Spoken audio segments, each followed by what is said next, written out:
Salve, friend. Oh.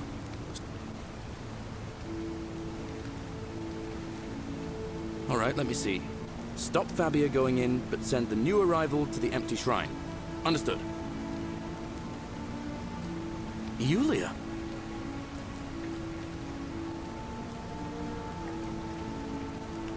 But how did you... Alright, of course. I'll make sure this get... I'll go, but once I'm done, I'll need you to tell me how you know all of this.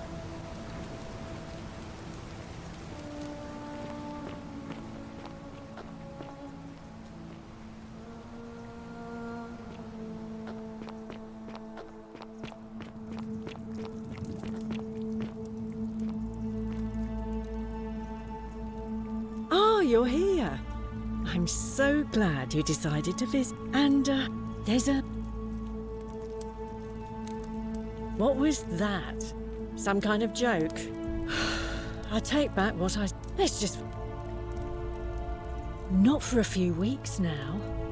Last time I saw him, he was sitting at a table with Georgius, whispering about some job.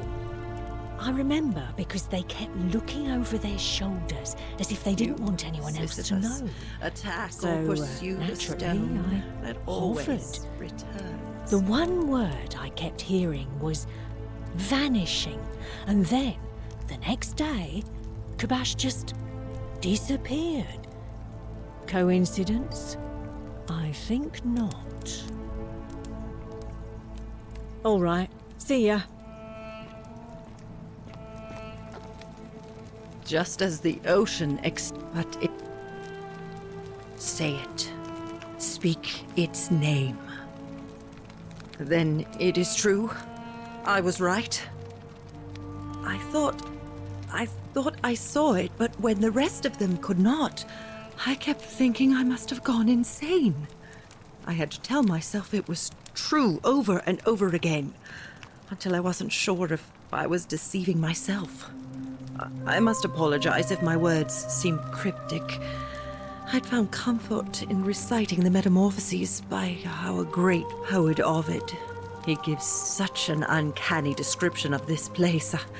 I cannot help but wonder if he himself came here. Would you like to hear it? I will do my best to remember the relevant verse. There is a downward path, gloomy with fatal yew trees. It leads through dumb silence to the infernal regions.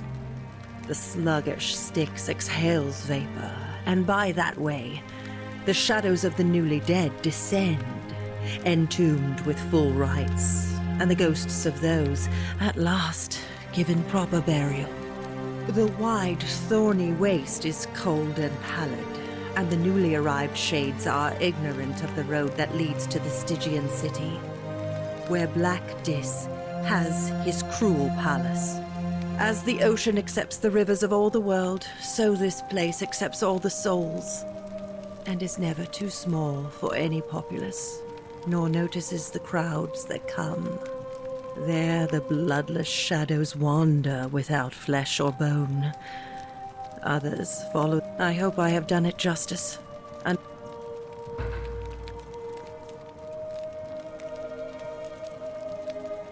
friend, you have given me hope. May you follow in the footsteps of Hercules and return to the light of day.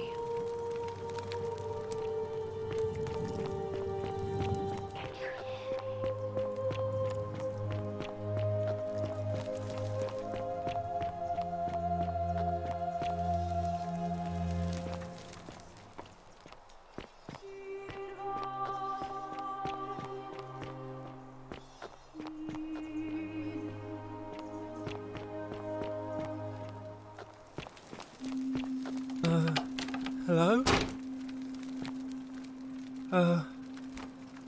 Hello? My name's Dooley. I live here now because I got in trouble and they said they had to lock me up. I don't know. I don't remember things so good. I think it's just because I was looking for treasure. But I wasn't. I was just looking. They said I did it more than once. But I can't remember things so good. Then they called me mean names. They called me a liar, Billy. Yes. They said I have to live here now, and gave me this letter. But I'm not good with words. Do you think you could read it for me?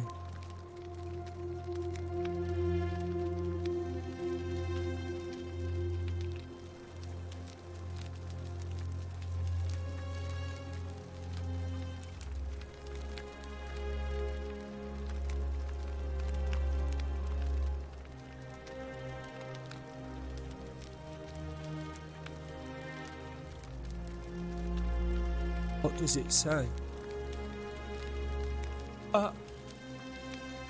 My treasure. My friend Hannibal used to look after me. He said he always would. But then, he died. It was very sad. He said if anything ever happened to him, I had to find something very precious hidden away. He gave me this key and made me promise to keep it safe until I found the treasure. But I couldn't find it. All I remember is he said something about the cisterns. But when I went up to the high one, they put me in here. Now nobody looks after me. Except my friend Galerius. And Ek, the priestess lady. She's a nice lady. Hannibal said I shouldn't give it to anyone I didn't trust. But maybe you could help me get out of here. Then I would trust you a lot. Galerius already tried that. He said the magistrate wouldn't listen, no matter what.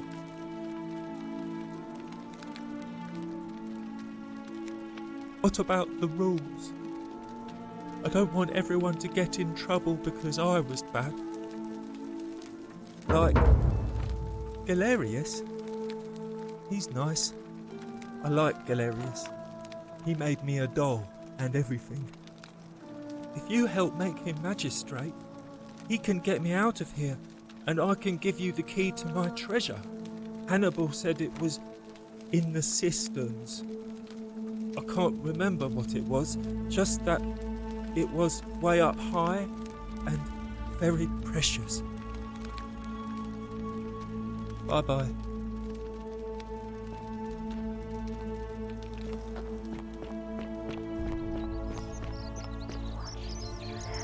You there!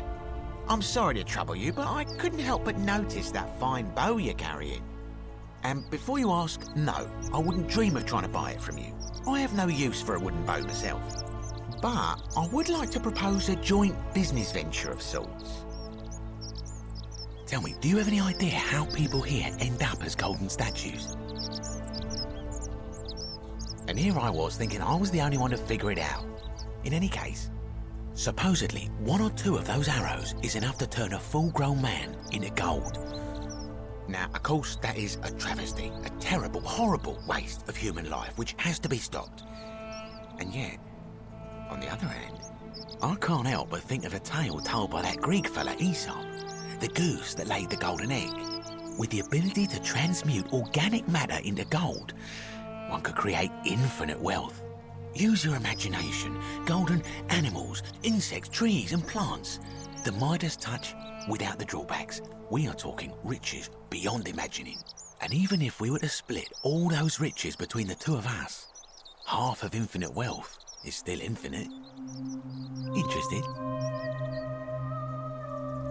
Look, I might have skimmed over that one, but don't be so pedantic. Are you interested or not? Excellent. So the first question is, how do we get our hands on one of those golden bows?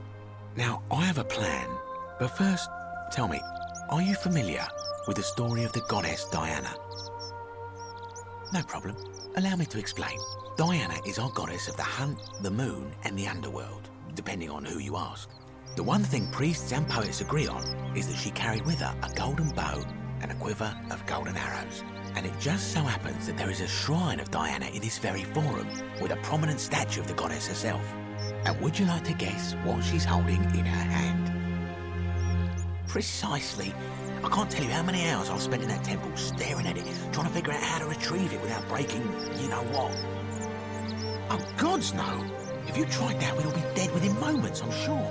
No, here's what I propose. You give your bow to me, I cover it in a thin layer of gold leaf, and we create a replica of a golden bow. Then you enter the shrine, extinguish the braziers, and under cover of darkness, swap out the fake for the original. It's not theft exactly, it's more of a trade. But make no mistake, this is a dangerous path, and there's no way of knowing where it will lead. But in my experience, all the best adventures begin with a risky first step. Now, you must have questions. Ask away. Because the gods would see you, of course. Hence, my proposal.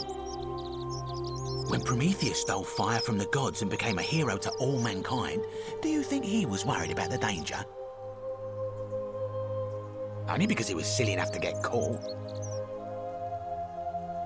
I'm more of an ideas man, whereas you're obviously the more resourceful and heroic type. I have complete confidence in you. So, are you in, partner? Wonderful. Now, if you'll hand over your bow, I can get started applying a layer of gold leaf. This is a quality weapon. Now, bear with me for a moment. And here we are, a gold leaf bow.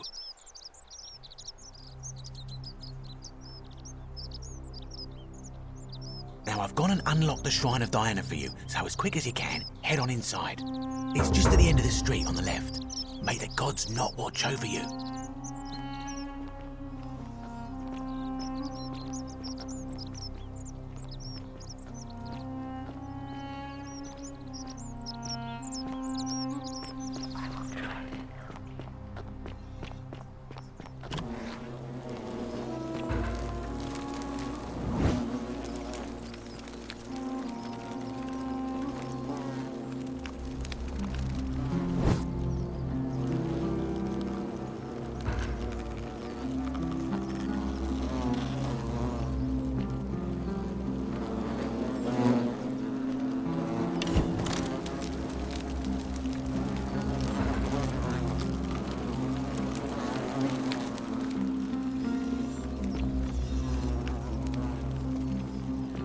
Is that you, partner? Do you have the bow? Wonderful. Just go ahead and slide it under the door for me and I'll unlock it for you. A little bit slow, aren't you? Yes, I locked you in, and until you give me my bow, you're gonna stay in there, like Tantalus in Tartarus. No, technically, I never said that.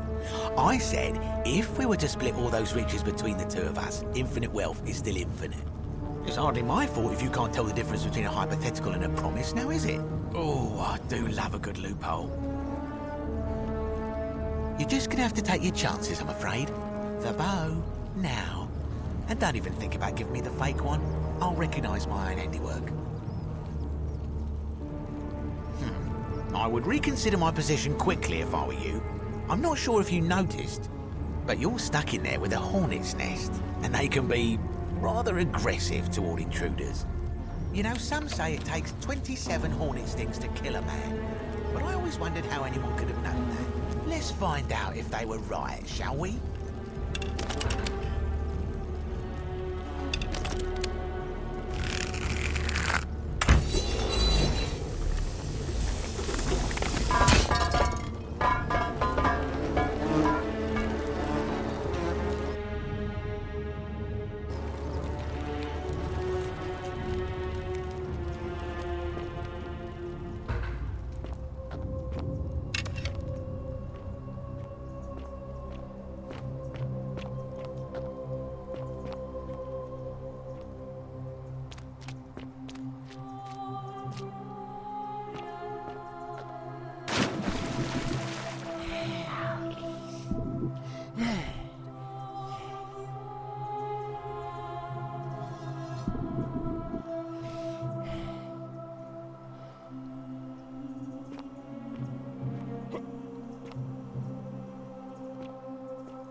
My beloved Galatea, I write this so that one day, when we're finally together, you will understand what I've done and why I had to do it. The others will call me mad or a monster, but I don't care what they think. Everything I'm doing here, I'm doing for you. I'll start at the beginning. Soon after my arrival here, as I walked down a corridor lined with golden statues, I thought I heard a whisper behind me.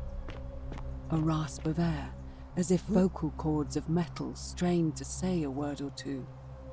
I tried to dismiss the idea, tried to concentrate on my work as the city's medic, but that tortured whisper haunted me. Weeks later, in the hallway to the bathhouse, I heard it again and found myself drawn to the statue of a Roman woman wearing a stola. Her face was contorted with anguish and fear, and disturbingly, it was as if she was looking right at me.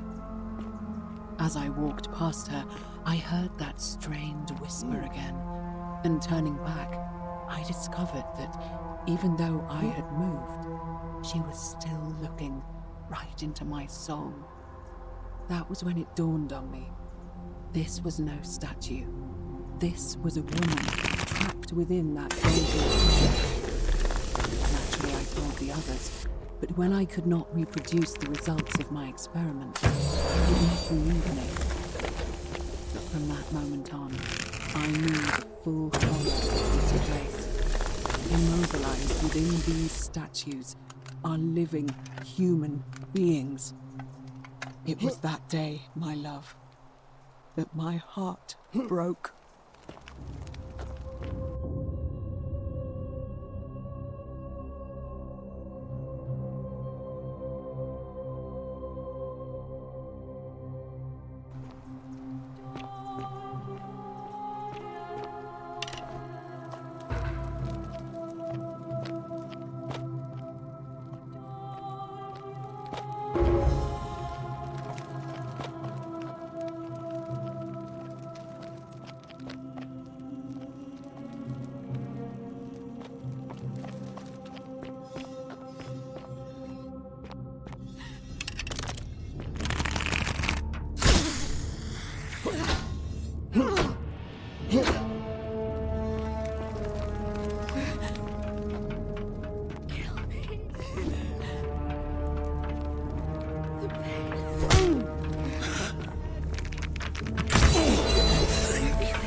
You're not supposed to be here.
My beloved Galatea, after I learned the terrible truth about the golden statues, I wandered the city as if in a nightmare.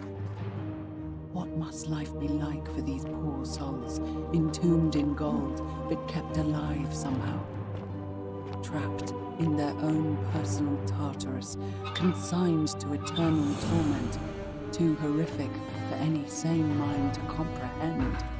I tried to offer them what small mercies I could. I began to talk to them, to keep them company.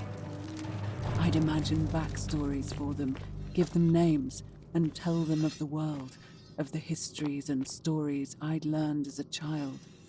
As the others became more concerned by my charity, I sought solitude from them, preferring the company of my tormented charges. Discovering a way into the abandoned palace, I began to stumble over its orphanage halls and sharing with its occupants ancient tales, my mind turning to those of Apollo and Daphne, Theseus and Medusa, and Pygmalion and Galatea. Pygmalion, the sculptor who fell in love with a beautiful creature, and who, praying to Aphrodite for aid, discovered that his beloved Galatea. It was then that I heard you whisper to me, Galatea. Forgive me. I know that is not your real name, just one I have borrowed from a story. But when I turned to look at you, I saw the most exquisitely beautiful woman I have ever known. Your face, forever frozen in a look of haunting sadness. Our meeting gave me new purpose, to free you from your golden prison, so that I might one day hear you speak, not just whisper your true name to me. So I gathered tools for the long and difficult task ahead, barred the doors to this place, and set to work.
My beloved Galatea, my attempts at freeing these souls from their golden prisons have not been going to plan. My first charge was a Greek woman who I called Iodama after the Athenians turned to stone by Medusa. Drilling through the gold that encased her, I was vindicated by the discovery that beneath half an inch of gold, which is so rigid it must be some kind of alloy, was living flesh. Unfortunately, this golden alloy seems to have fused with her skin, so removing it exposed the sinew and muscle beneath and appeared to cause her great pain. At first, I braced myself, expecting that inflicting such pain would break the golden mirror, and yet it did not. It seems whichever god is responsible for imprisoning these poor souls does not care about their suffering at all. They are forsaken. Undeterred, I pressed on, working late into the night, attempting to remove the golden layer that encased her as delicately as I could. Eventually, I was able to free most of her body, but when I released her from her restraints, her first act was to lunge for my throat, clawing at me with all her strength and those sharp metal talons. This was my thanks for trying to save her. Whatever possessed Iodami to attack, she was clearly not a suitable subject for my experiment, and I was forced to lock her inside an isolated wing of the palace and bar the door. As I continued working on others, I could hear her flailing and launching herself at the other side endlessly. The cold. Regrettably, my other experiments bore similar results, and after relocating a few times, most of the palace is now too dangerous to work in. Still, as much as my heart aches to know that you're suffering, I cannot risk attempting to ungild you yet. Not until I have perfected a method that will bring you back to me, whole in both mind and body, and ensuring your humanity is preserved. I promise you this. One day we will be together, even if I have to free every last statue in this God's forsaken place.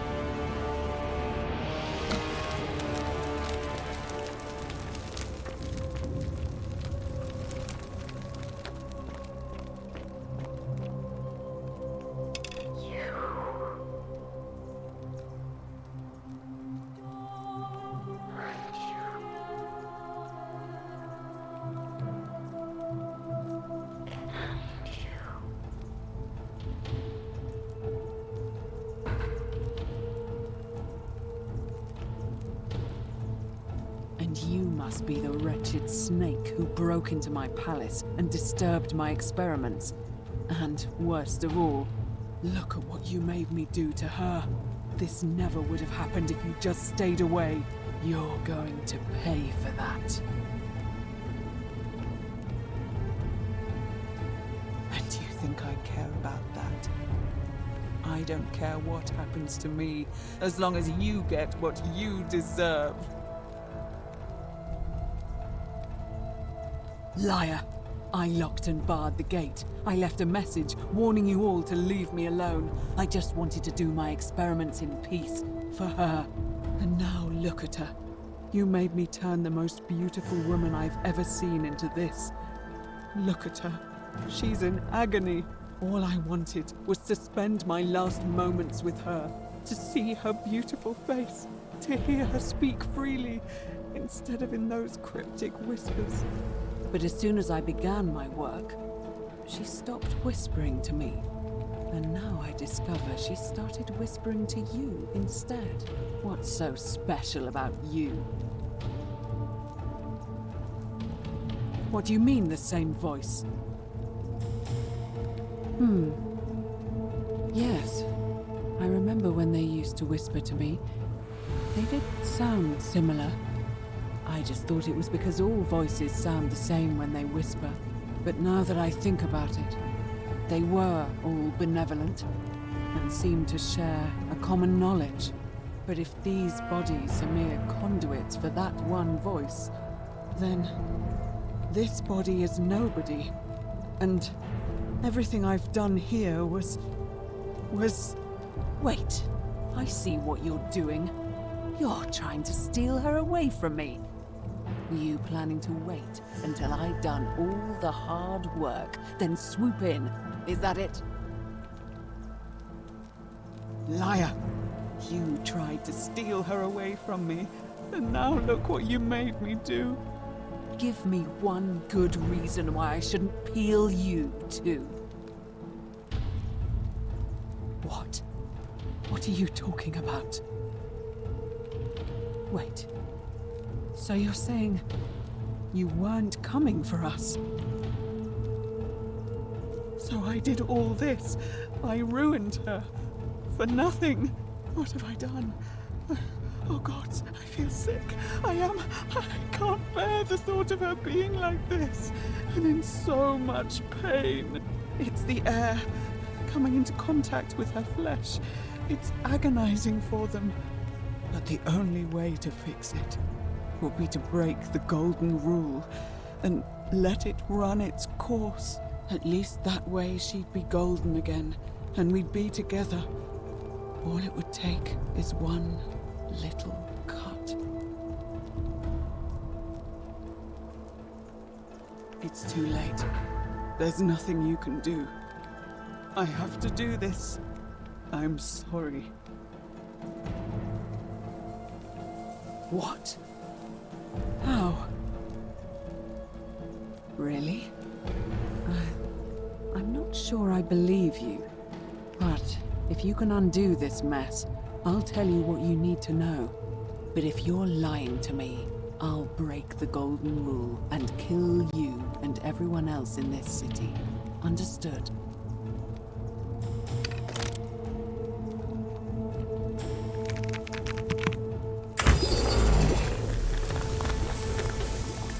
You did it. You took away her pain.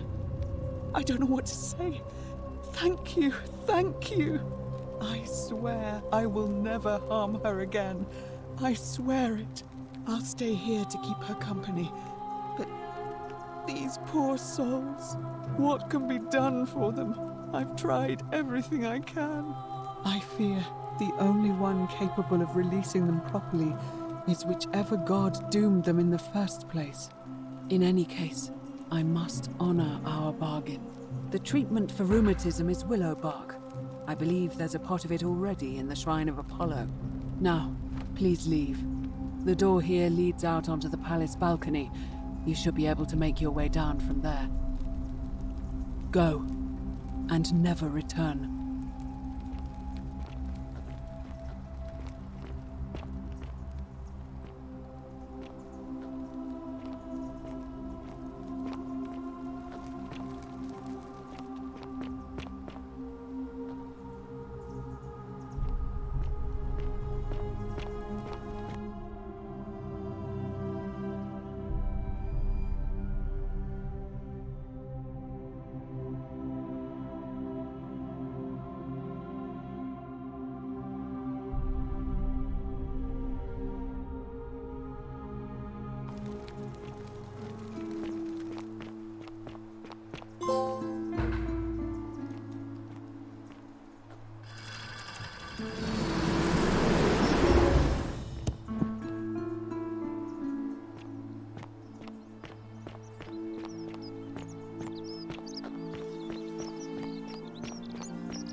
wonder how much one of these statues is worth. Oh, hello there, partner. I'm glad you're here. I think there might have been some confusion about my little practical joke earlier. You see, my plan was to give you a little fright. You know, like two friends joking around at the Saturnalia, and then, surprise, I'd open the door. But when I opened it, you were gone. Partner, I swear, this is just a misunderstanding. Look, why don't you keep our bow as compensation? Fine. It's a credit to you that you're able to see the humour in all of this. Now, can I help you with something? Malleolus. I mean, Sentius couldn't even keep his daughter safe. What hope does he have of protecting us? Certainly. Very well. Another time.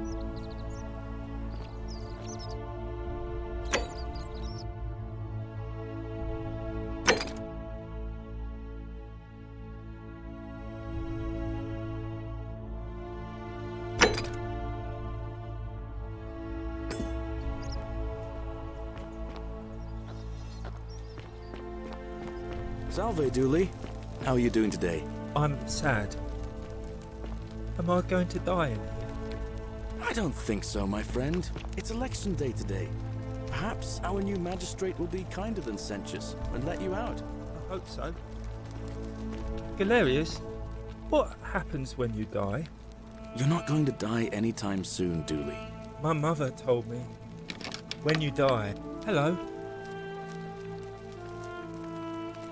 My friend Hannah, he said he... All I... Now, no. Bye-bye.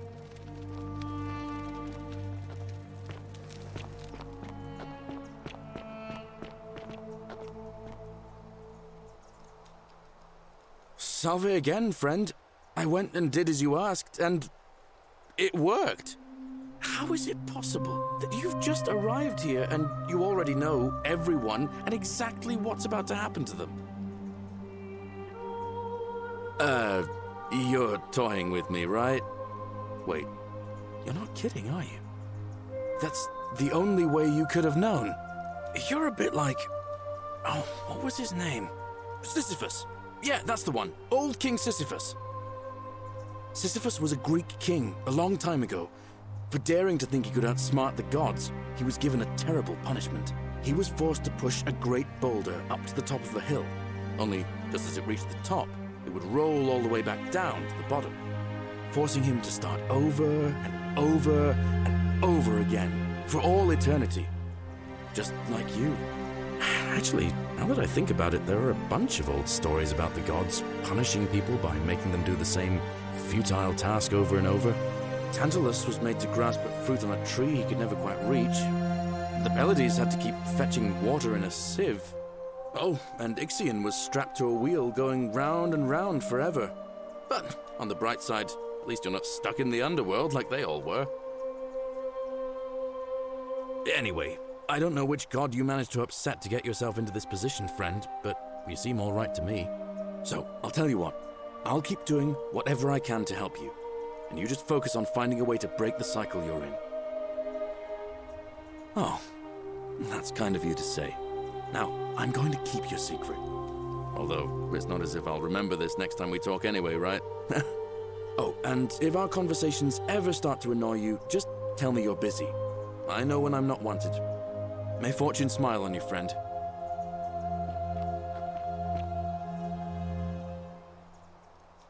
Salve again, my Sisyphean friend. Now, what's on your mind? Well, it's... I'm a farmer. One day, but... Yeah, I spent trying to... That's what I've...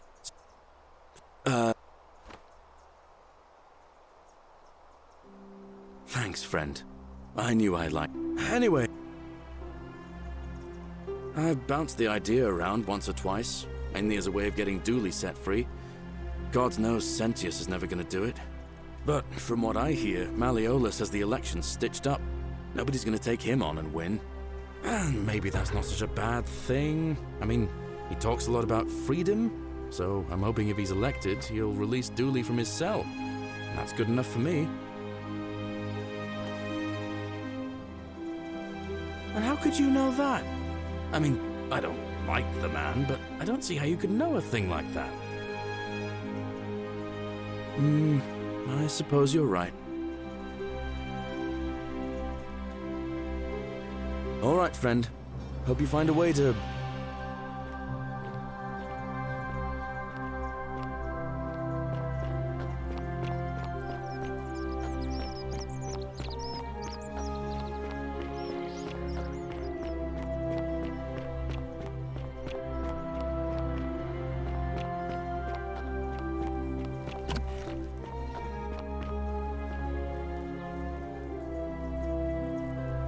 A new face, Ave, and may vet. It must be completed. It'll be between cent. Why do you? I like the idea, but I know Galerius well, and his position has always been that he won't run unless Malleolus withdraws. It was only yesterday that he said to me he'd only ever run if it was absolutely necessary to make sure Sentius wasn't re-elected. So, I suppose if you'd like to see Galerius elected magistrate, you'd need to I like the idea. It was only yesterday that he said to me he'd only ever run if it was absolutely necessary to make sure Sentius wasn't re-elected. So, I suppose if you'd like to see Galerius elected Certainly. See you again.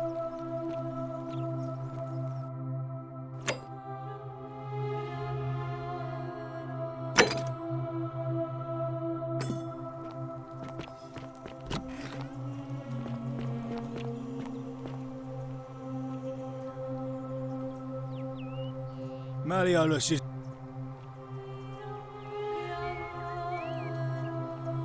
Whatever.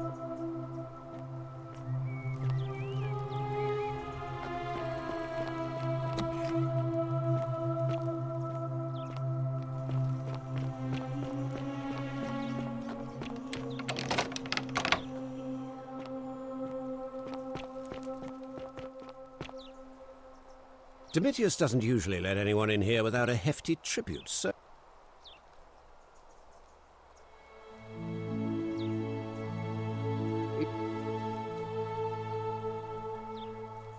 Well... That's... Why? You are acting... I trust...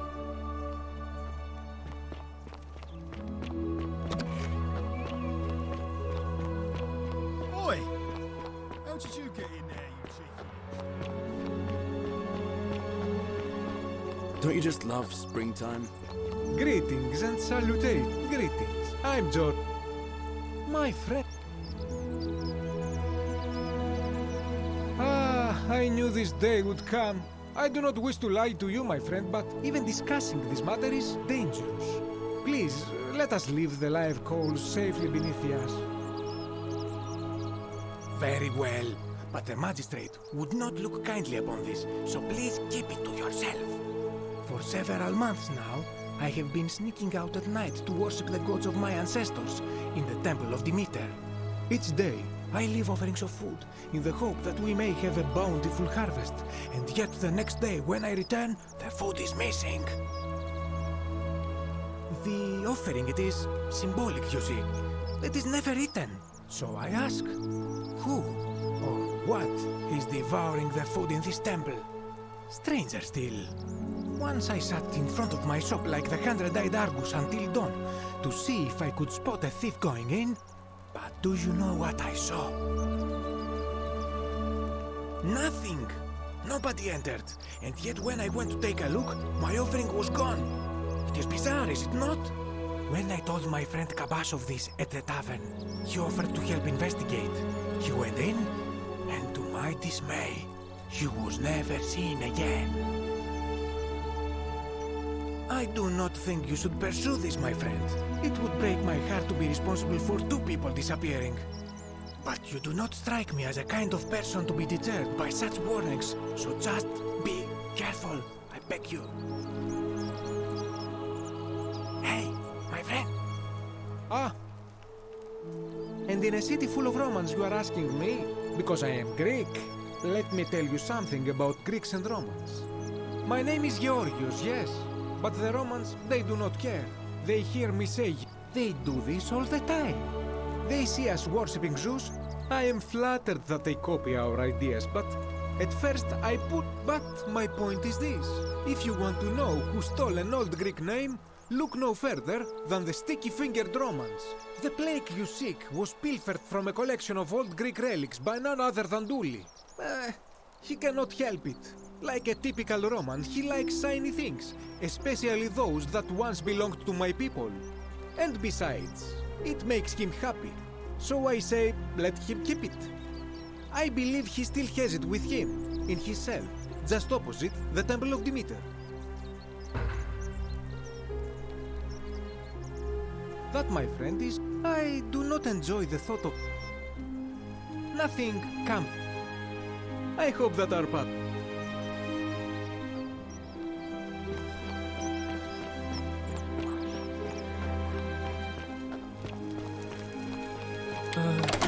Hello? Hello? Do you like it? It's shiny, but if I gave it to you, then well, if you get me out of here, then I'll... Galerius already... Like...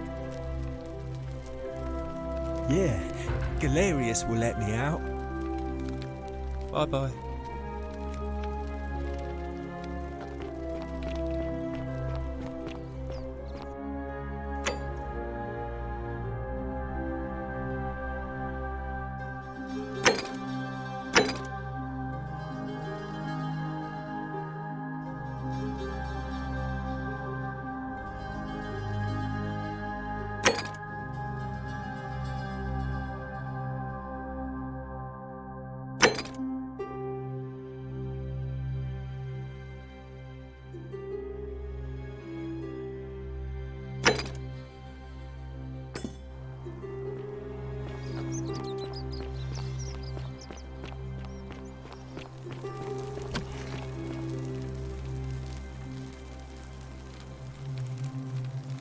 Feeling all right? You made it into the palace. I'm impressed. How is Nevia? Willowback. I should have known. It was under my nose the whole time. That's very helpful. Thank you. If this works, it should settle Rufius down some. I have some right here. Could you do me a favor and give him some of this? He'll just need to swallow a pinch of it. I'm hoping it will avert disaster.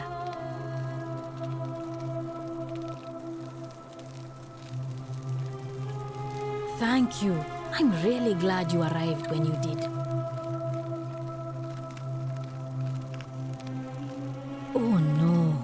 Sorry. There was one other person who claimed, but that was Nevia. Anything about...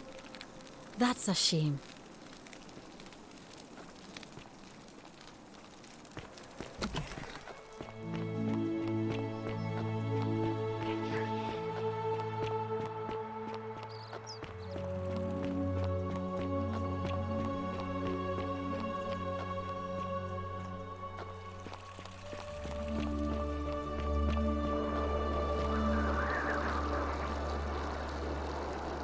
Name's Rufius. What business is that of yours? Willowbark. And this will work? Oh, thank God. Finally, some relief. This is what I've been praying for. Maybe God hasn't abandoned me after all.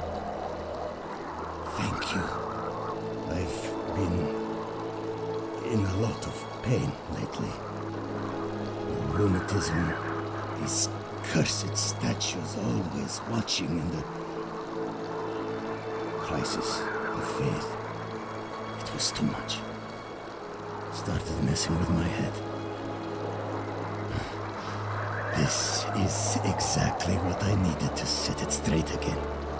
I owe you one. No idea what you're talking about. rheumatism. It starts with constant pain in all your joints. Then the pain starts to mess with your head. Makes you angry, mean. I know that's not an excuse for how I acted. But it's the truth. But with the willow bark, I'm already starting to feel like myself again. And I know I said I owe you one. So I'll leave him alone from now on. It's not as if I was ever going to hurt him anyway. I was just lashing out. I'm going to go and clean up the graffiti. Just forget this ever happened. Will you?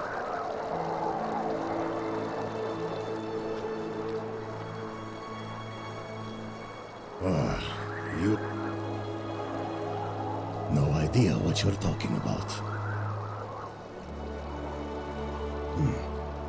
I suppose you're right. I think I have seen that plaque. Sorry I lied. Can't be too careful these days. Head into the caves behind the theater. Turn right again. Oh, and here. You'll need this key.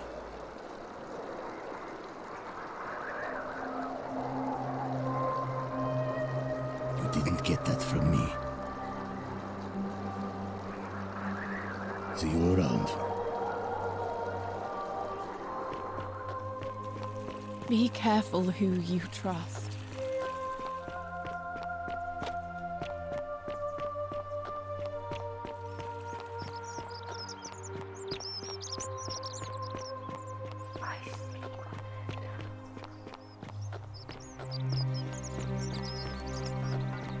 Salve.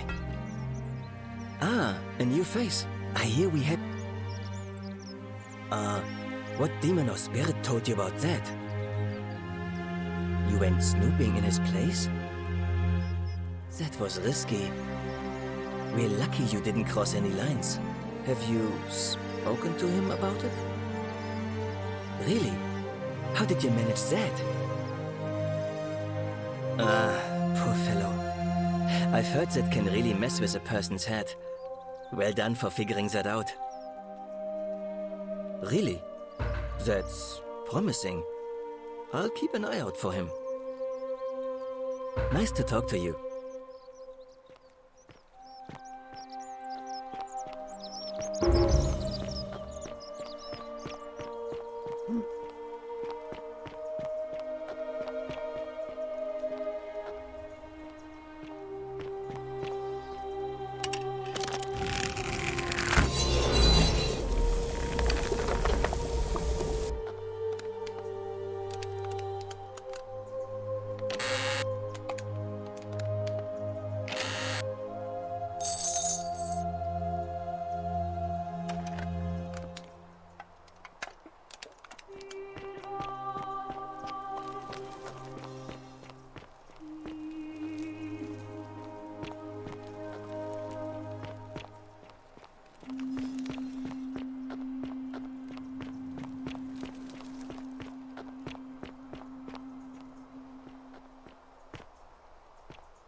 His brightness was like the light.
What an extraordinary lamp.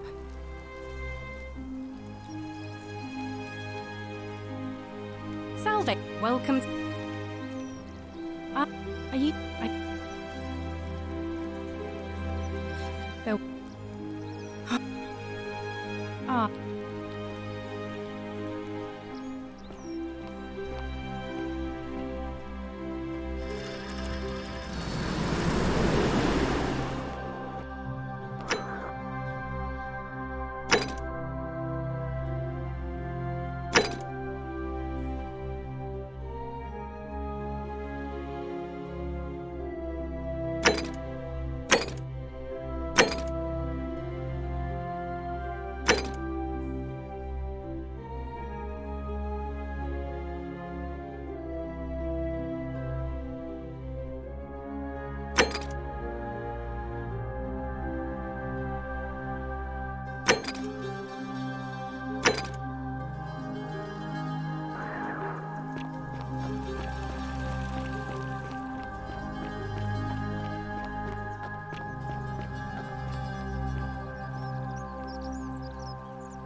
What?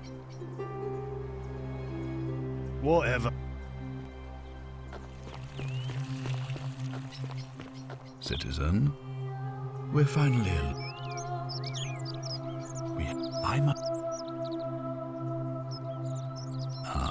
look, it's now. Ask them. Good. Sextus before. It's as I was at. Very well. You mean Duilius? Releasing him is out of the question, I'm afraid. That man is a liability we simply cannot afford. Perhaps you're not aware he was caught multiple times, sneaking around in places he should not have been. Look, I can see where you're going with this. You think me cruel. I assure you that is not the case. You may not be aware of this, but it was not so long ago, during the Republic, the law of the 12 Tables would have required that he be killed as soon as he was born, owing to his deformities. Here we see to it that he has food, water, and shelter, and most importantly, he is able to continue living. A privilege that would be taken away from all of us were he to be released and commit the crime of trespass. The man has no self-discipline, poor comprehension of what is going on around him, and is an incorrigible rule-breaker. I will not jeopardize the lives of my people so that one man can go free. Now, was there something else?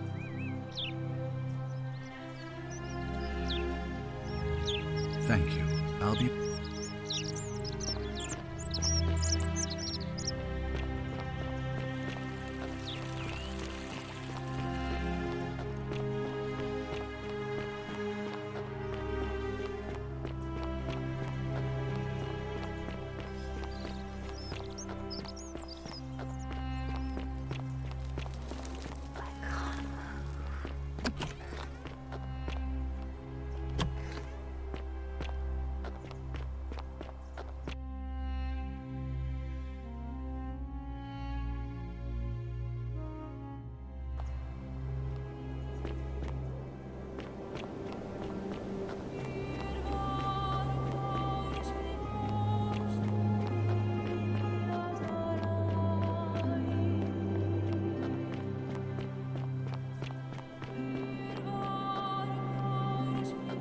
Come and join me by the fire. Welcome, welcome. It's a sincere pleasure to meet you. Tell me, what brings you all the way down here? Ah, yes, that cursed thing. I know exactly where it is. I will tell you everything I know, but first, a request. I have been living down here alone for many years, with nobody to talk to but myself. The one thing I long for above all else before I die is a good philosophical argument with somebody astute. Let us find out with this simple question. Excellent. I see you are indeed quite astute. Now, will you join me in a friendly Socratic dialogue? Good enough for me. Now, let me begin with a question. Would you say you know the difference between right and wrong?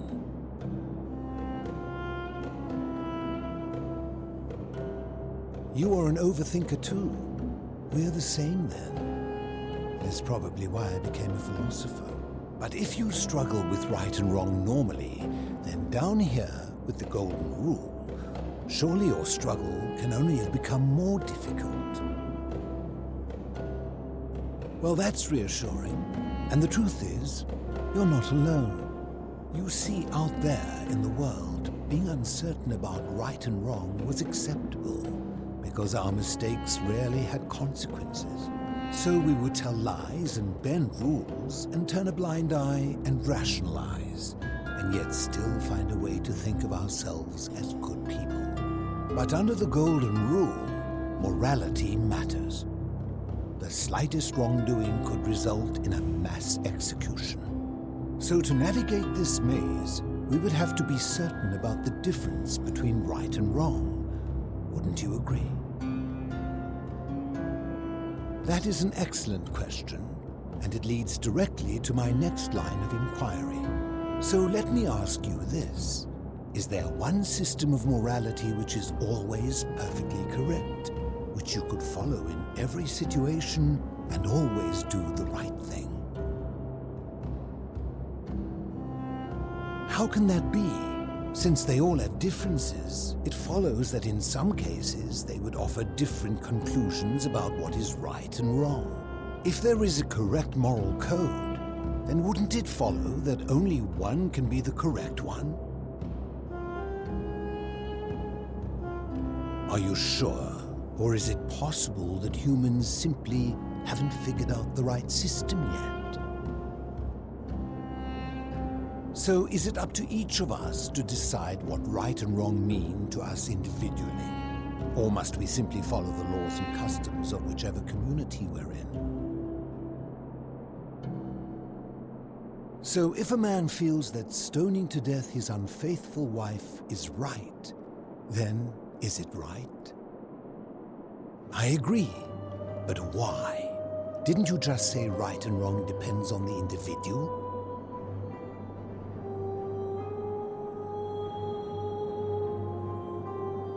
And that's a credit to you. It is the mark of a civilized person to change their position when presented with a superior argument. Good. Never discourage anyone who continually makes progress, no matter how slow. Would you say you know the difference between right and wrong? I see. Then a word of advice. If you do not want to get yourself, and you see out there, so we would tell, but under the golden rule, so to navigate this that is an so let me ask you this. Are you sure, or is it possible that humans simply haven't figured out the right system yet? After hundreds of years, and as many great thinkers dedicating their lives to these questions, what hope do we have if our best and brightest haven't been able to answer them? My point is this. I don't think anyone alive truly knows any hard and fast rules about right and wrong.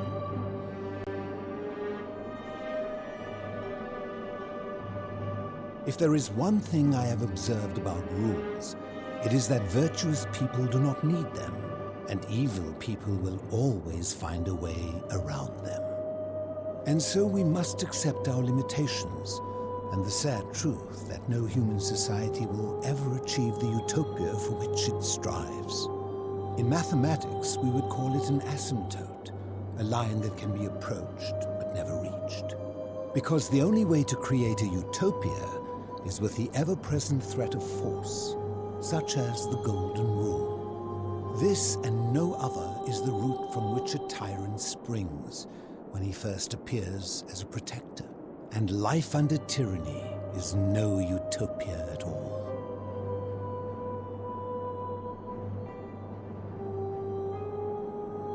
I'm glad to hear that. In any case, thank you for humoring an old man. I would be happy to answer your questions. You mean, how did I end up living alone in this cave with nothing but these relics of the past for company? It's a long story. I was a quarrelsome young man. At 19, I left Corridor. Back then, I used to enjoy verbally sparring.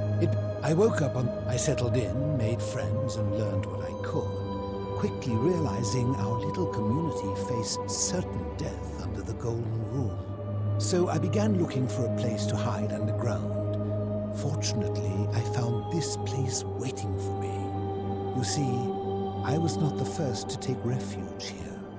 I returned to my friends above, persuaded them to join me, and 12 of us descended for the last time to live out our days hidden from Hades' tyranny. They are one and the same. The Romans call him Pluto, but long before that, my people called him Hades. I fear that if you were to utter my name in the city, even by mistake, that Hades would hear you and know I am still alive. I'm afraid I am the only one left.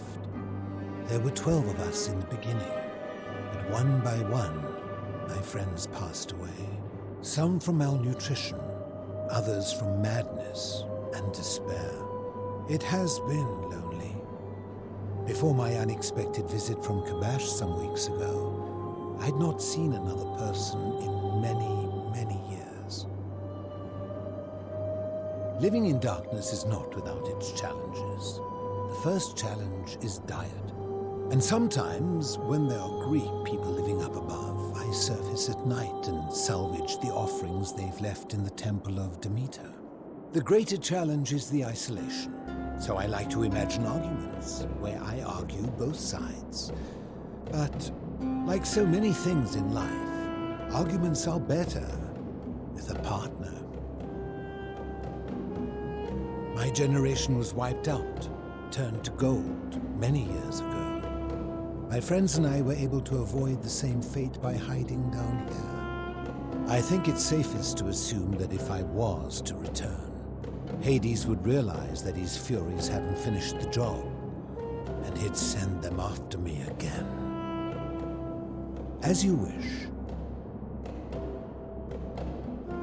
You seek the plaque bearing the Egyptian inscription. It is a cursed object, and I would be happy to give it to you if Kabash had not already taken it. I will tell you, but you may find him hostile. To prepare for your encounter, there are certain things you must know. Very few know this, but before the Romans came to this city, it was once entirely Greek. The architecture, the temples, and the people. When the Romans came, in typical fashion, they claimed it as their own. Built over everything that could be built over, and renamed the things that could not. Thus, the shrine of Persephone became the shrine of Proserpina. And when they found an obelisk bearing the name Hades, they tore it off and replaced it with Pluto instead. And the city's dwindling Greek residents, witnessing this compulsive Roman conquest, decided to preserve what they could of their heritage. They gathered their art and valuables, secreted them away through the temple of Demeter, and hid them here, out of reach of the Romans. However, there was one thing that always seemed out of place to me, and it is the very thing you seek.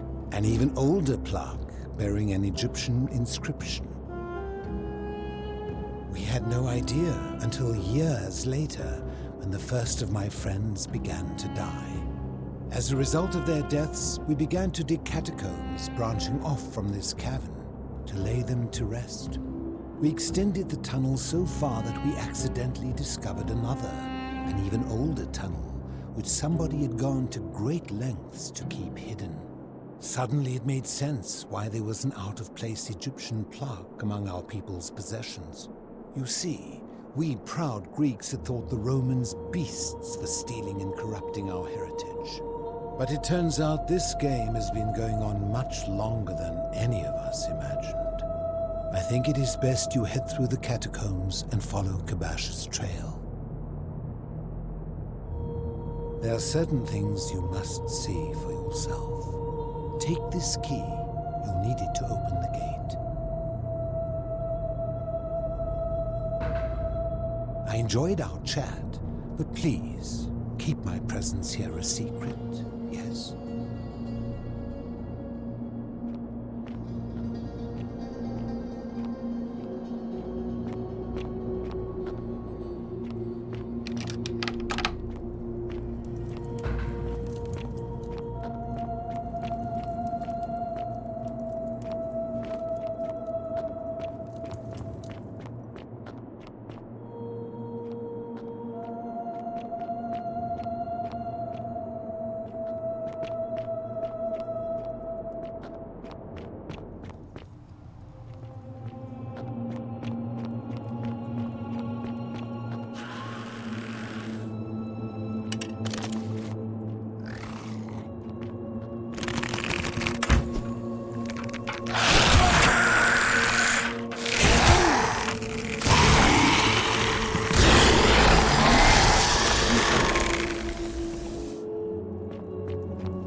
Stop! Do not come any closer. Who are you? I am Kabash. And let me guess, another Greek or Roman come to loot and plunder the resting place of my ancestors, To what end? That is welcome news.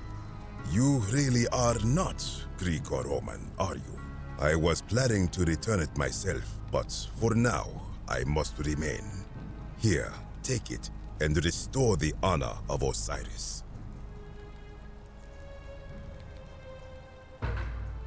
Now, as for the other plaque. Indeed, I have it right here. I stumbled across a collection of dusty curiosities while searching for a place to hide from the hungry children of Amit, and there it was. You may not. In fact, I am about to destroy it. Because it speaks a treacherous, blasphemous lie. I will tell you, but first, do you know what this place is? Indeed, and I see you know our history. This is the Duat. See what has become of it. I have been down here for weeks, piecing together its story, and here is what I have learned. As Egypt declined and the Greeks had their turn to flourish, their souls came here in great numbers, but instead of adopting our ways, they copied and corrupted them. When they found the obelisk bearing the name Osiris, the true god of the underworld, they desecrated it, removing his name and replacing it with Hades. Even the ferryman of the dead, known to my people long before as Kerti, they renamed to Keron. As if that desecration was not enough, they built over this place, using it as the foundation for their own underworld, so that ours was forgotten. My only solace is that the Greeks then suffered the same fate when the Romans rose to power, renaming Hades to Pluto, and the cycle began anew.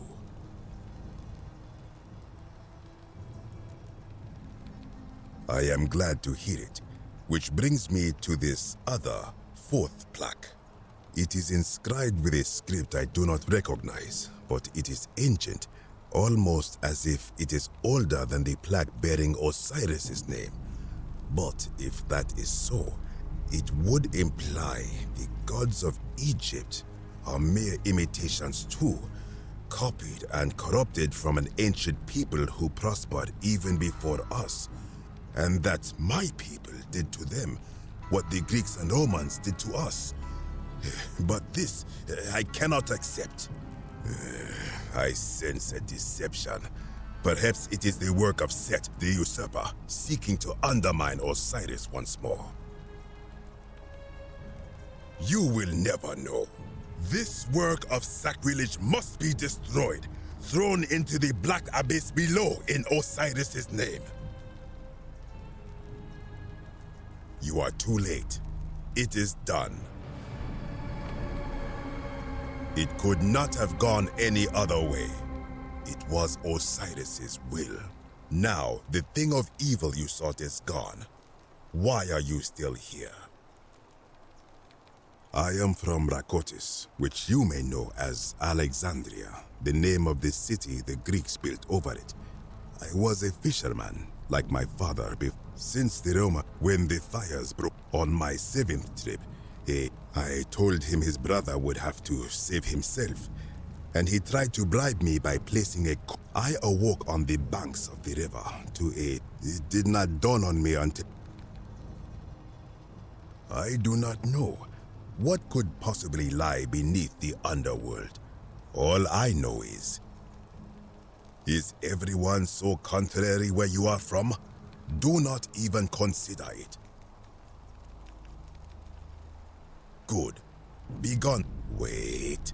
You are planning to go down there. I see it in your eyes. you would plunge into the depths of the Duat with no way back up. Madness. We shall see.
When I told you that you would not find a way back up, that was not a prediction.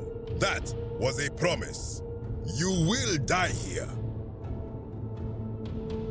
I disagree. I warned you against coming down here, against perpetuating this sacrilege, but you persisted.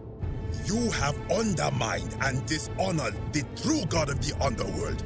How did you think this would end, if not with bloodshed? Very well, I will listen. But if I sense deception, or if you further insult my gods, I will carry out my threat.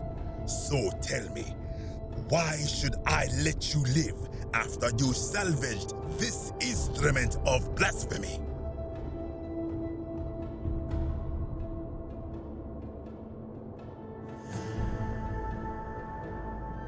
That may be true of many things, but this is different. If our gods were copied and corrupted from an older civilization, does that not mean they are false? Does that not mean our prayers to our gods all fell on deaf ears because we were not even addressing them by their true names?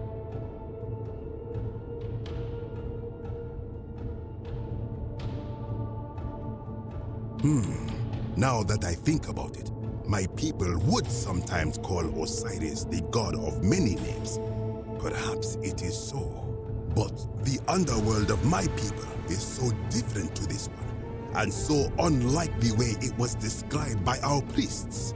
Many of my ancestors endured great hardship to live good lives so that we may descend to the Duat in death and be judged accordingly. We prepare to have our hearts weighed on Anubis' scales and to swear ourselves innocent of sin before the 42 assessors of Ma'at. And yet, I arrive here to find the Book of the Dead contained only a seed of truth. And now I ask myself, did our priests steal and embellish the stories of an older people and feed us lies all our lives simply to trick us into obedience? I am not sure I follow. Speak plainly.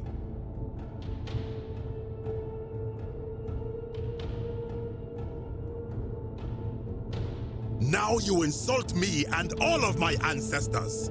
You have sealed your own fate. Ha, good. I welcome it. You see, the philosopher told me that each time it breaks, Osiris bellows with rage, and his voice shakes the very foundations of the earth. I can only hope one more tremor will lay waste to this fragile place once and for all, and you along with it. The many shall suffer for the sins of the one.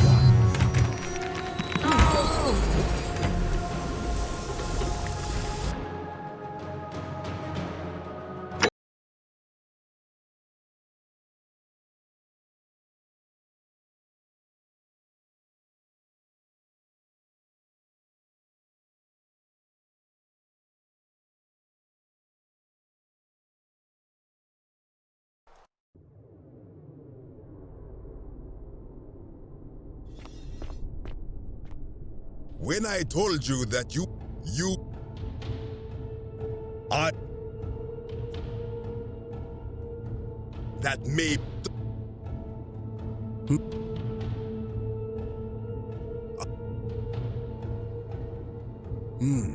perhaps there is some truth in that. What is your point? You are persuasive. Very well. I will let you live, and you may do what you will with that plaque. I will remain here for a while, and attempt to learn what I can about the foundations of my people's beliefs. Go.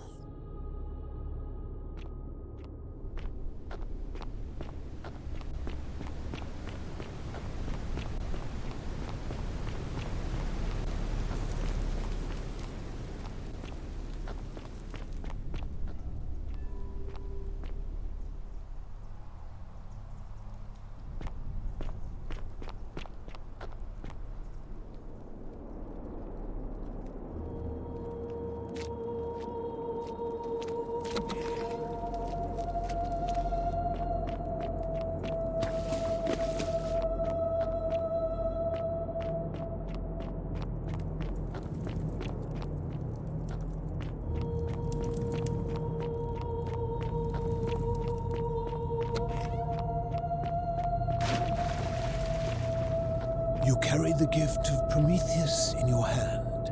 Remarkable. Good to see you again, friend. I enjoyed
Meliodas. Not sure I trust Sentius. No. So you...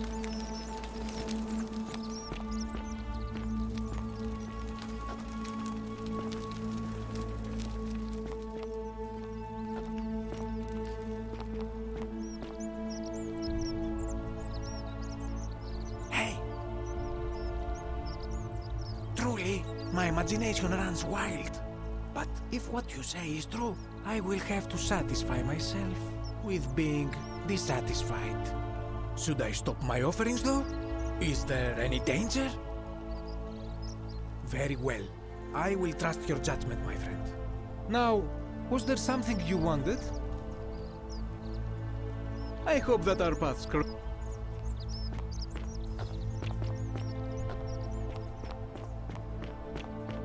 That's quite an impressive bow you have there. Just like Diana's. Arve. It must be completed by... It'll be between Why do you... You can, assuming they're eligible and willing to accept the nomination. I like the idea, but I know Galerius well, and his position... It was only yesterday that he said to me he'd only ever run if it was absolutely necessary to make sure Sentius wasn't re-elected.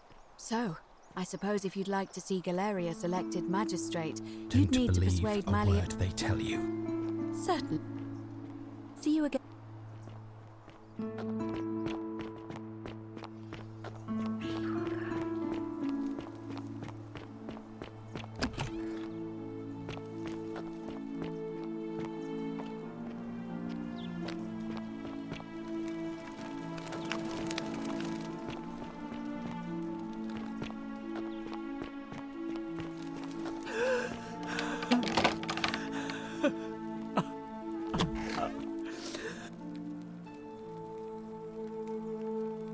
You're not supposed to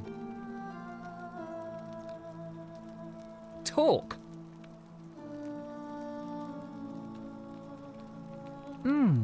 An intriguing proposition. Go on. Perhaps you're not as silly as those clothes make you look. What makes you say that? You know, I may have the very thing you're looking for. Some time ago, when he still cared for me, he wrote me a love letter. Only, he used the wrong name. Now, addressing one's wife by the wrong name is not unheard of among philandering Romans. But in this case, the name he got wrong was his own. I confronted him about it, and he stammered through some incoherent response. I let it go, eventually, and yet questions have lingered in the back of my mind ever since. But wait a minute. Why exactly are you helping me?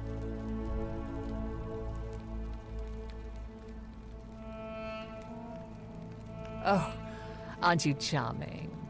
I'm quite sure my husband would seethe with impotent rage if he overheard you say that. I love it. It seems our interests are aligned. I imagine knowing his true identity will give me the leverage I need to manage him appropriately. But first, I need you to do something for me. I want you to bring me some wine. Just one small urn should do it. Oh, don't look at me like that. I know this must be hard for you to wrap your sweet little pleb head around. So what do you need me to spell out? Let me tell you something about Malleolus. He talks a lot about freedom, but what he doesn't tell you is that he means freedom for men. After all I've done for him, counselling him through his entire election campaign, and he had the audacity to lock me in here. He said it was for my own good, and that my drinking was unbecoming of a lady, let alone the wife of a magistrate. I'll show him unbecoming. Tonight, at his victory party, I'm going to get good and merry, and if he tries to discipline me again, I'll threaten to expose his true identity in front of everyone. I am so looking forward to it. So, you'll help me? Thank you. Here's the letter.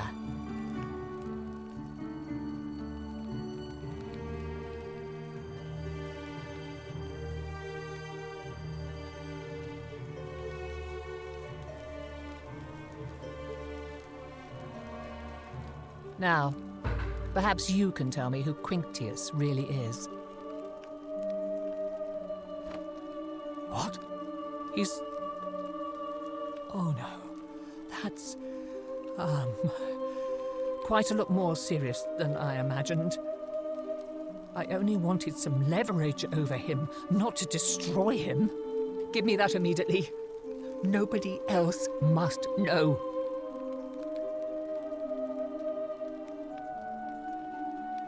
What? No. You tricked me, you mendacious little stirkers. It was a lie of a mission. You were planning this all along and you deliberately concealed it. May Jupiter cut you down. I curse you. I curse your life and mind and memory. May you be unable to walk or eat or drink. May this drag you to the depths. This is outrageous.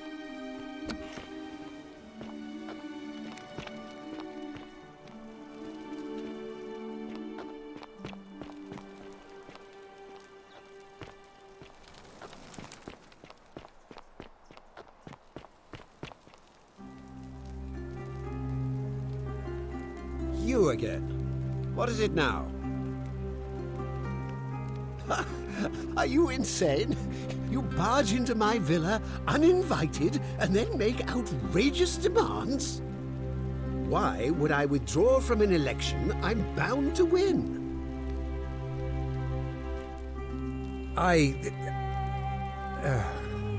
So, it finally caught up with me. I suppose that makes you, what, one of Nero's assassins? So, you're not going to kill me? Oh, so much work and money. Oh, well, if I do it, you'd let me live?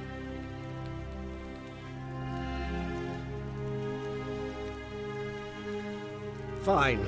Ruling this cesspit of a city would have been beneath me anyway. I'll have Domitius notify the priestess of my withdrawal and release those two from debt bondage. There. You got what you wanted.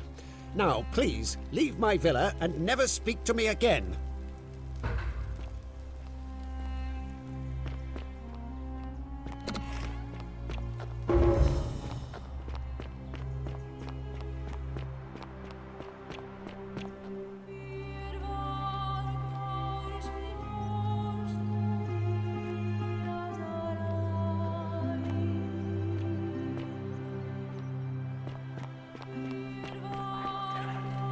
Sir? Are you under duress, sir? I just had a change of heart. But you were on track to be magistrate, sir. All that work, all that money, wasted. Those are my orders. Carry them out.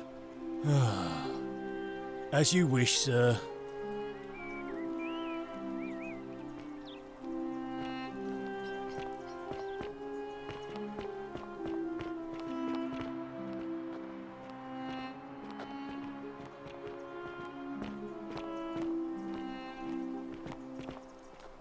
Priestess, Malleolus has decided to withdraw from the election. Oh, well, that's surprising, but thank you for telling me. I'll let everyone know.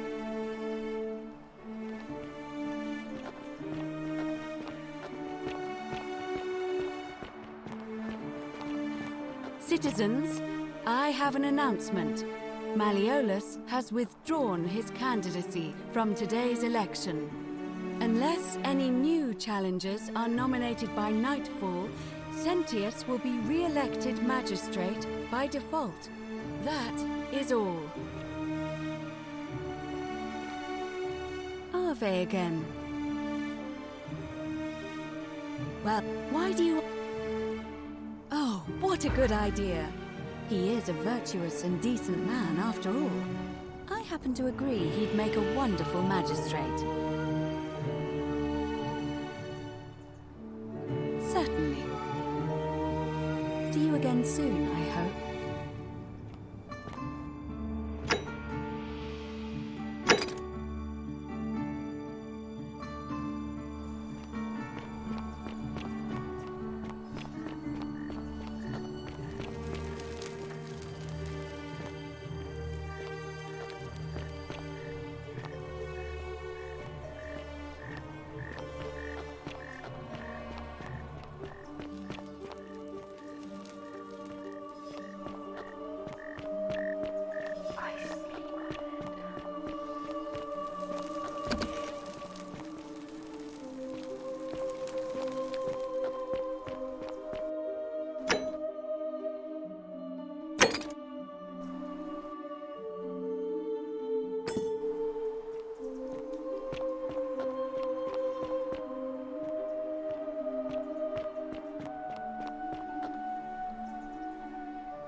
Ave again. Did you find what you need? See you again soon.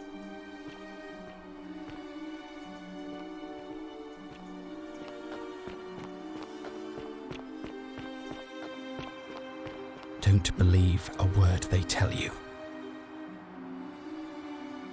Shalom.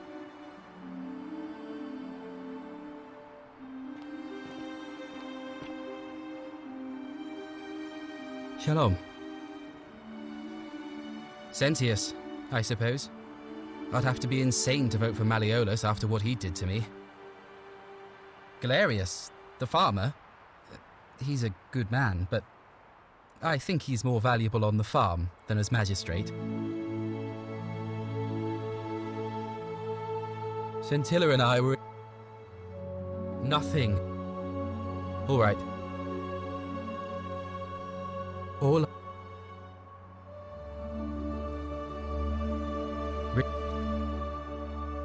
Oh, you've looked inside. The only other place you could be is somewhere in the cistern network. I remember hearing that Dooley had been poking around in the upper cistern before he was locked up. So you could ask him about it, I suppose. All right, friend. Thank...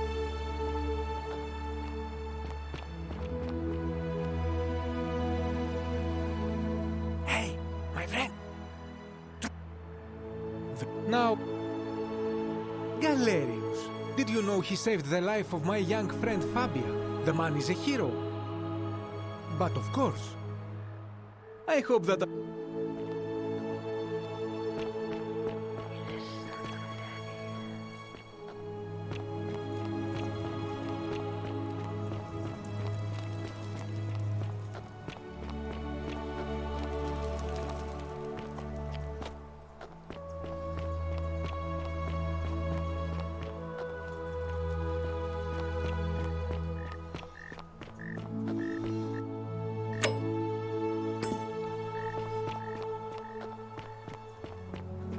Greetings and salutations.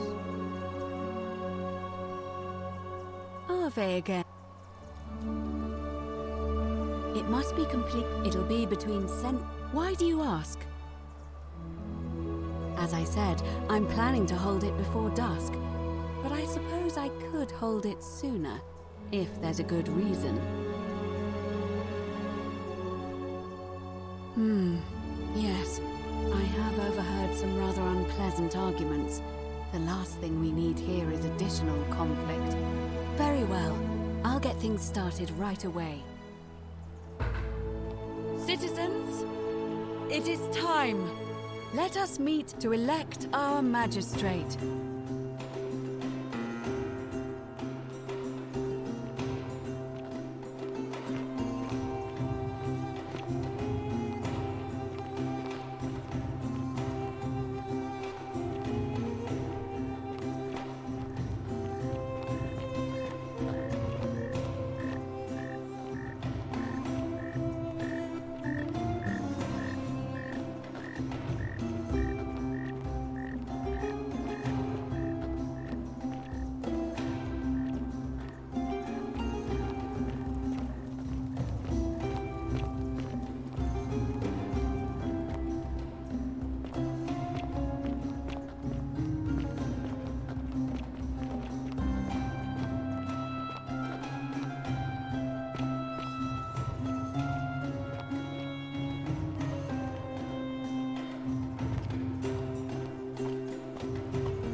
We have a quorate body of voters gathered here to elect the city's magistrate.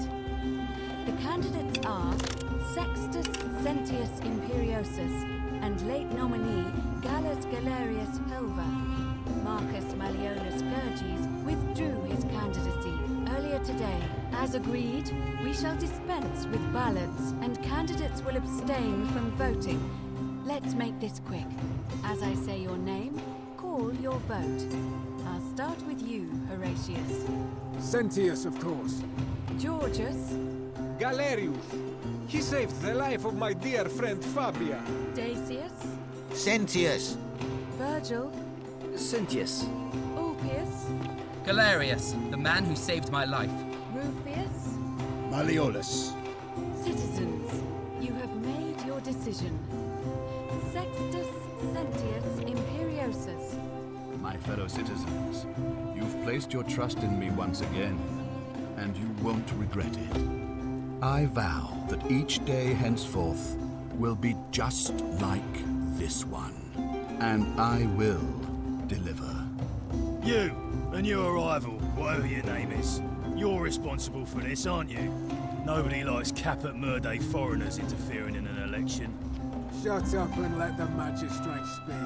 Malleolus is going to be magistrate by the end of the day. You have no idea what you're doing. You're going to get us all killed. Just stay out of our way, and we won't have a problem. Wait, I will not allow you to do this. You're showing your true colors now, priestess. Your corruption sickens me. Domitius, ignore her. Proceed. This is insanity. You'll doom us all. Lies! It is time the Golden Rule was exposed for what it is. A children's fable, exploited by a treacherous leader to instill fear in all of us. The Golden Rule is real, you idiot. Shut up, all of you. The magistrate has spoken. I'm going to enjoy killing you, old man. The many shall suffer for the sins of the one.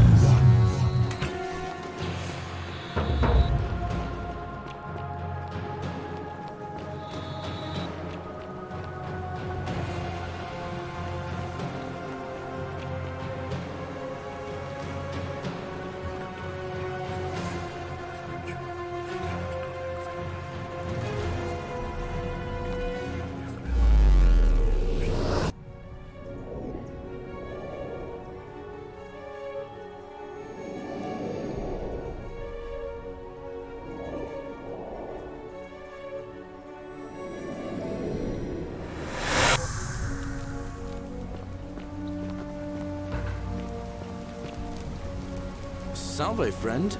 Mind telling me who you are and what you're doing with that bow on your back? Oh, sounds serious. I'm listening. Yulia? Oh no. All right, I can do that. Poor Virgil. Poor Rufius too, I guess. All right, got it. All right, let me see. Stop Fabia going in, but send the new arrival to the empty shrine. Understood. What? Are you... You're serious, aren't you? I doubt Domitius will let me talk to him, but I'll make sure he passes on the message. I'll go, but once I'm done, I'll need you to tell me how you know all of this.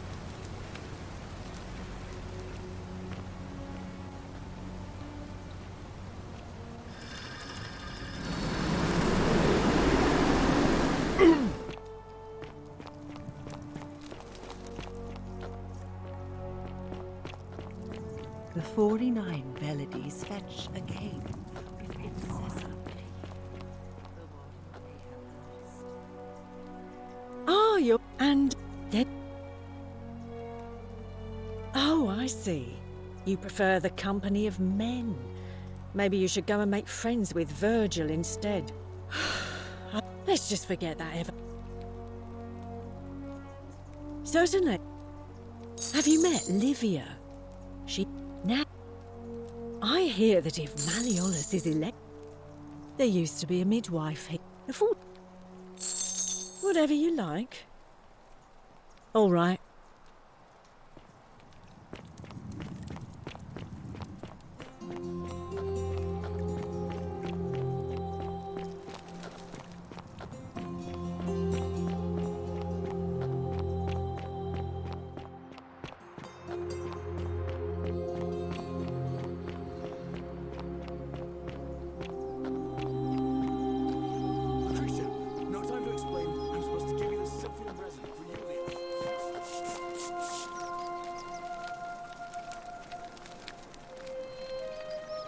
Ah, and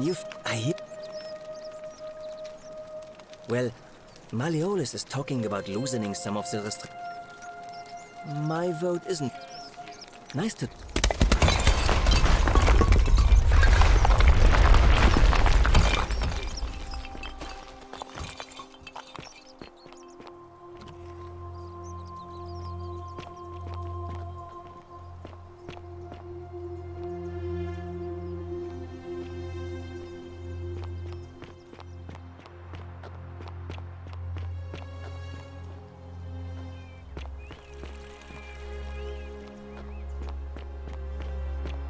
What?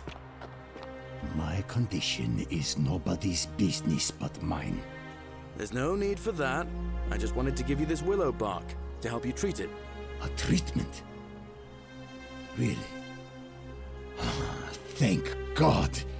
Finally, some relief after all this time. Thank you, Galerius.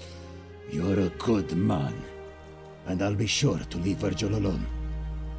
I know I haven't been at my best lately. Appreciate that. Now, I've got to run.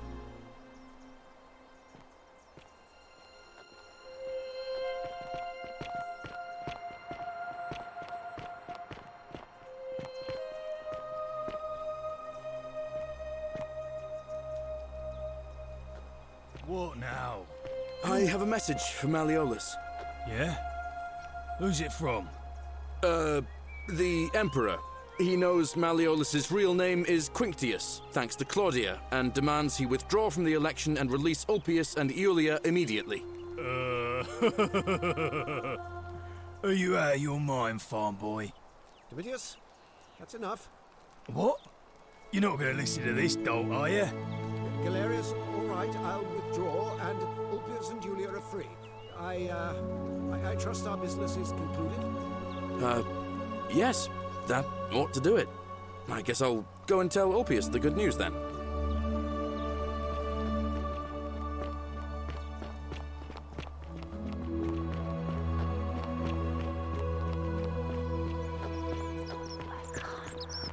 Citizen.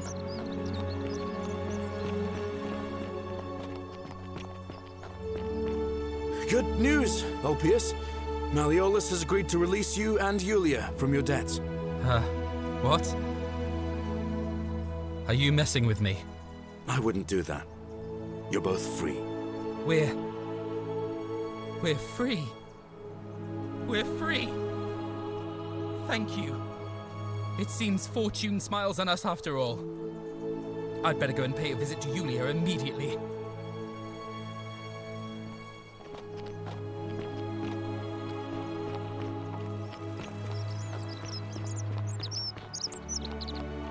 Citizen.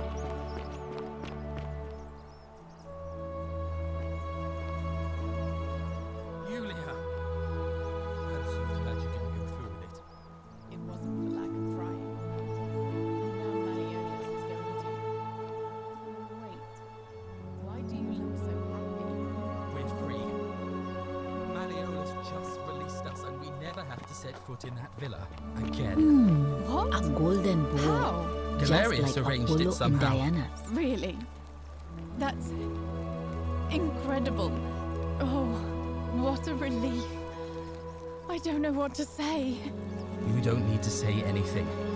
Just rest up, get your strength back, and we'll celebrate properly when you're ready. I will. Thank you, Ulpius. I will.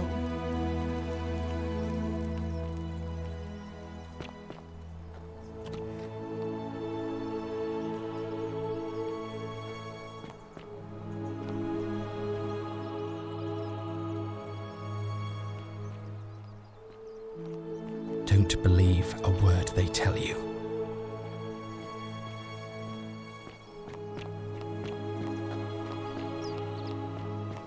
Wonder how much one of these statues is worth on the outside. Hello. Do you like it?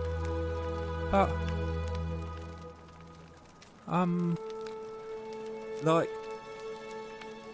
Yeah. Bye-bye. There are no other weapons in the city. We all went along with the magistrate's weapons ban, so it wouldn't be an issue. That's why I've got to get in.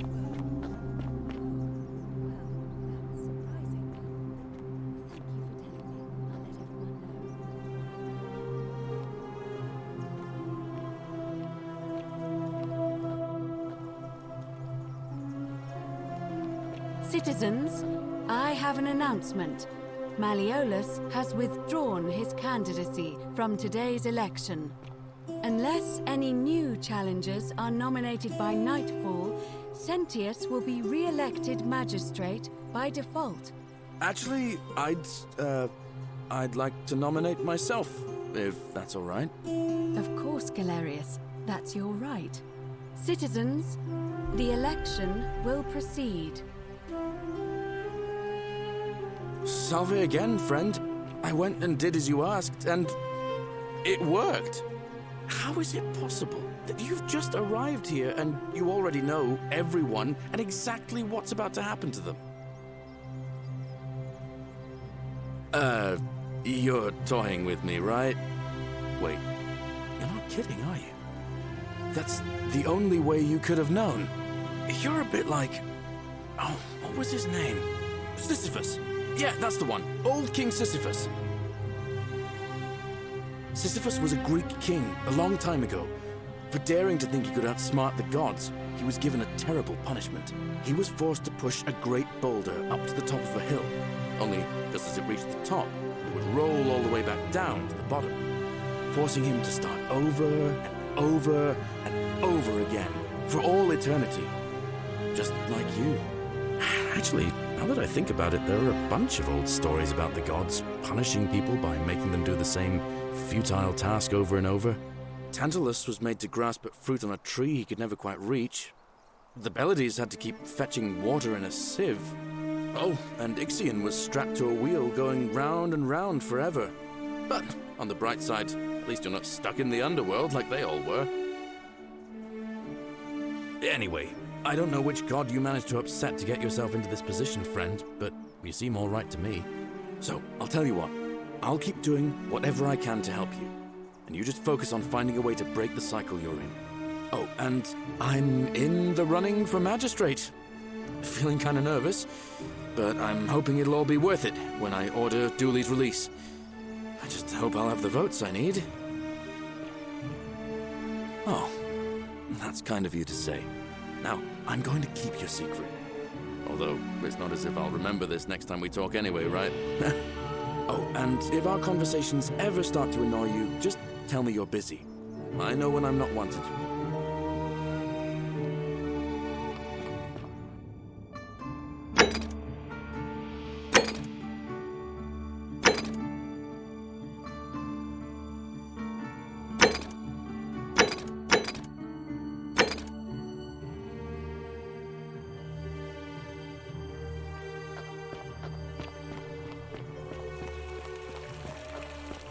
On your best behavior, I trust?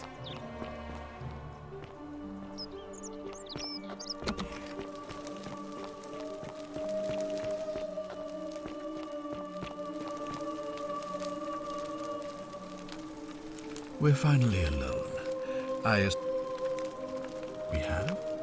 Wait, if I understand correctly, someone is about to break the golden rule, forcing me to create a portal in time to bring you here? I must have entrusted you with figuring out who the culprit is. Only, I assume we failed, and you had to start over. Is that about right? If so, what happened? Seems rather brash, but all right. Why have you sought me out? Of course, what is it?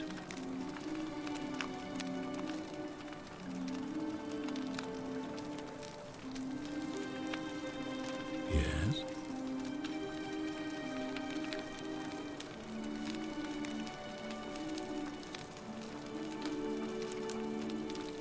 Why do you say that?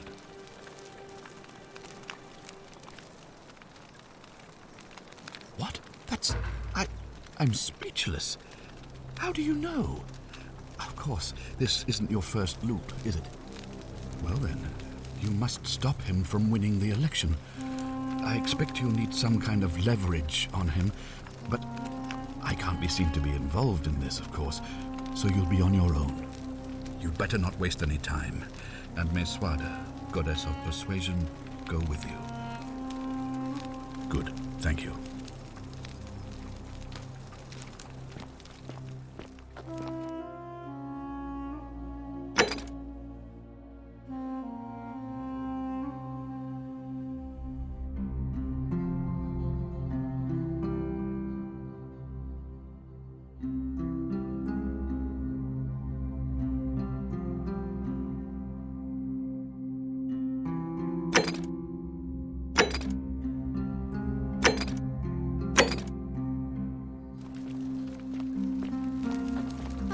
Another one fresh out of the baths, I take it. Fear is proof of it. Degenerate mind.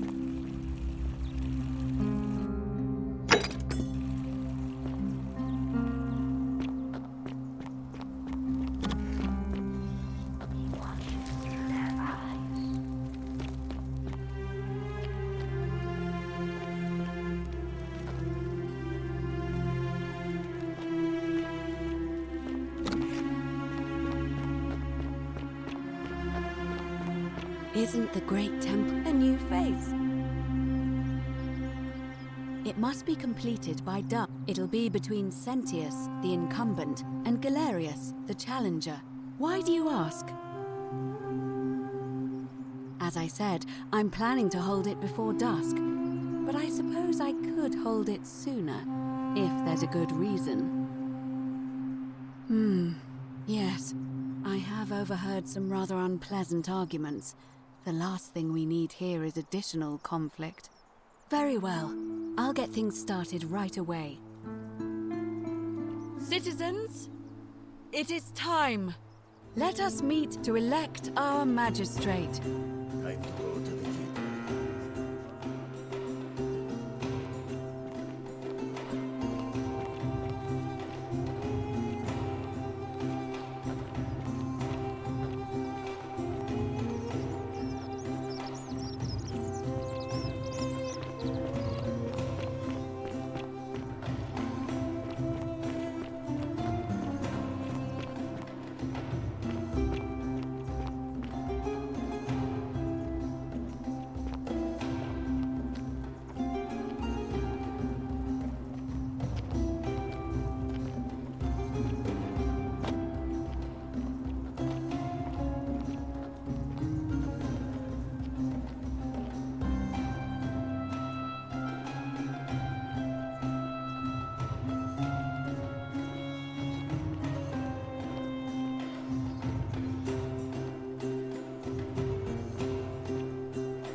We have a quorate body of voters gathered here to elect the city's magistrate.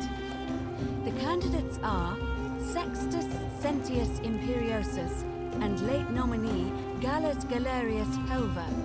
Marcus Malleolus Gurges withdrew his candidacy earlier today. As agreed, we shall dispense with ballots and candidates will abstain from voting. Let's make this quick. As I say your name, call your vote.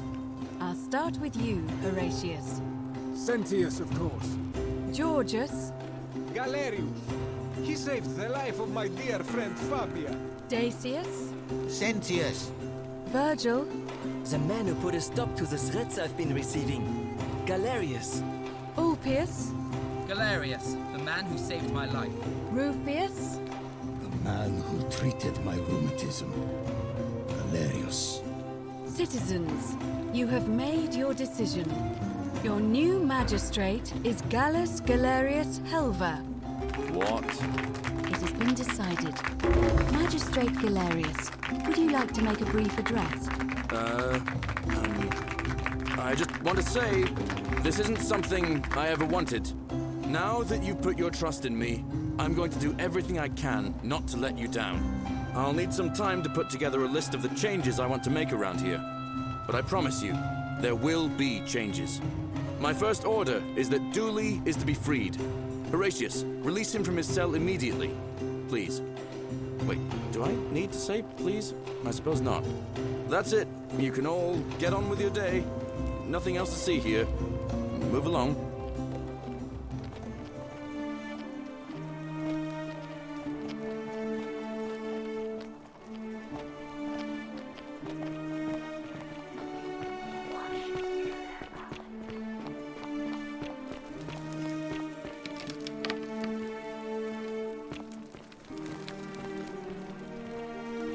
I bet Galerius... It gladdens my heart that Galerius had That's quite an impressive book.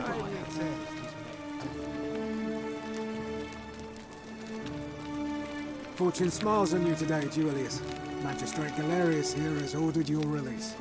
You're going to let me out of here? I'm sorry it took so long, my friend. And it wouldn't have happened at all if it wasn't for a newcomer. So be sure to offer your thanks when you can. I will. I will. Thank you, Galerius. I'm so happy. I'd love to stay and chat, but I've got a lot of work ahead of me. Why don't you go to the baths? Then tell Georgius I said you could have some new clothes. Then I want you to go home and rest. I'll speak with you soon, Dooley. Hello? I'm Dooley. Magistrate Galerius said I should thank the newcomer. Are you the newcomer? Oh, it is you. Then, thank you. You're a big helper. I was locked up, but they let me out again. I'm so happy. You can have my shiny plaque if you want, and maybe you can help me find my treasure. My friend Hannibal used to look after me, and he said he always would. But then he died. But before that, he told me if anything ever happened to him, I had to find something very precious. He gave me a key to the cisterns and told me to keep it safe. He said there's something very precious way up high. Please help me find it. Please. I had to keep it a secret until I found someone I could trust. Oh, thank you. Here's the key.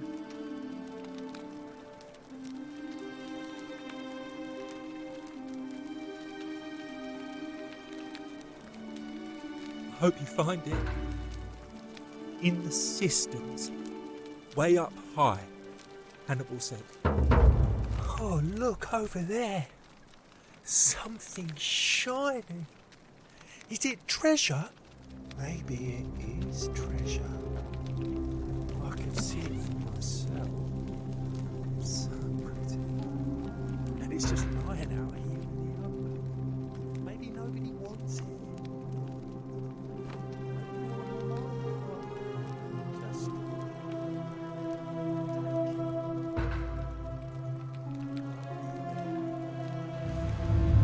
The many shall suffer for the sins of the one.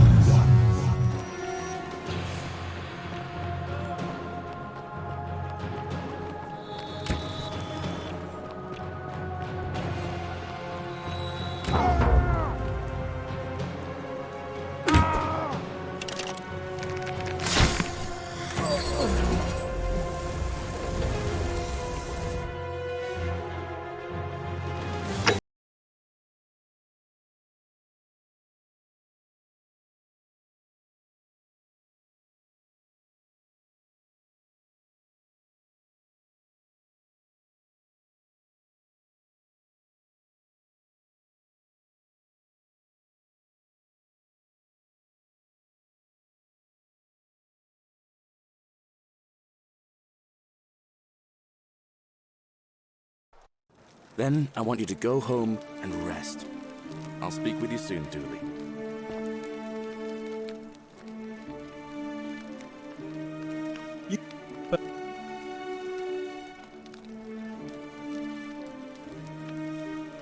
hope you find. Maybe it is treasure. I can see it for myself. So pretty.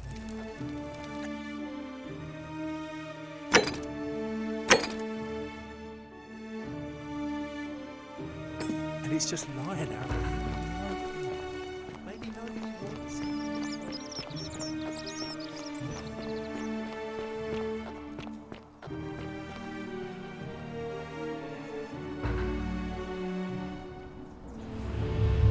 The many shall suffer for the sins of the one.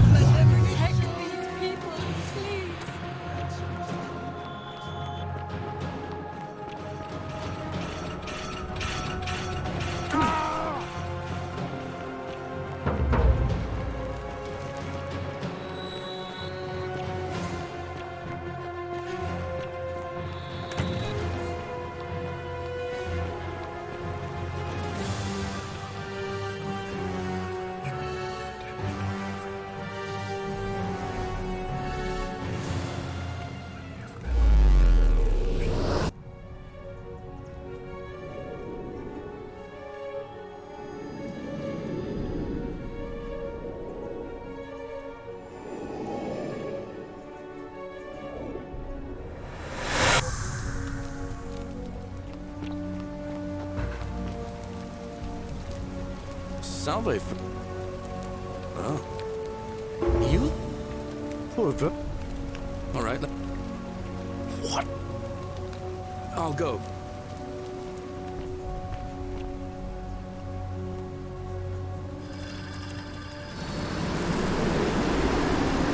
Oh!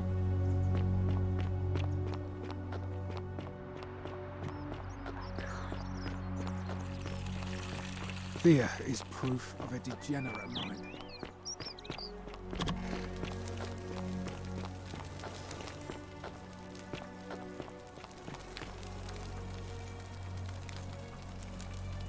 We're finally alone. Is that? Of course. Well, if you stopped one, allow me to explain. When I discovered the ritual to Proserpina, the instructions came with a warning about paradoxes. The crux of it is this. If you do anything to change the course of history in such a way that your very being here is impossible, you will have created a paradox. To illustrate, when the golden rule is broken, I will open the doorway that will bring you here to prevent it from being broken.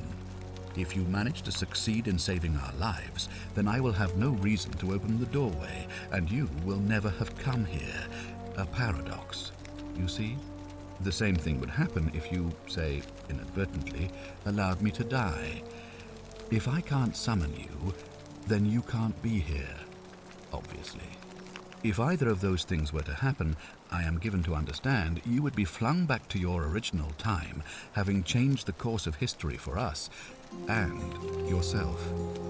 So the fact that you are still here means someone is going to break the golden rule, and there is yet work to do. Understand? Excellent.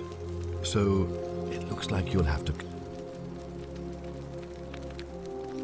ask then. Good. Of course. Yeah. Why do you say that?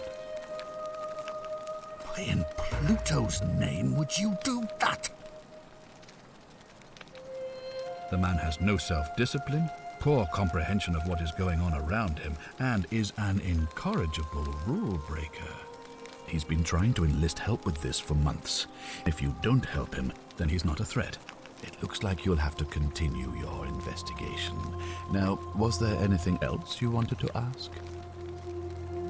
Thank you. I'll be waiting.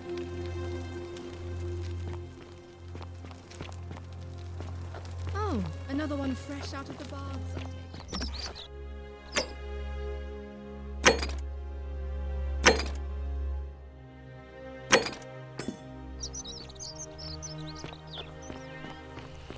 Keep an eye out for Centella, would you?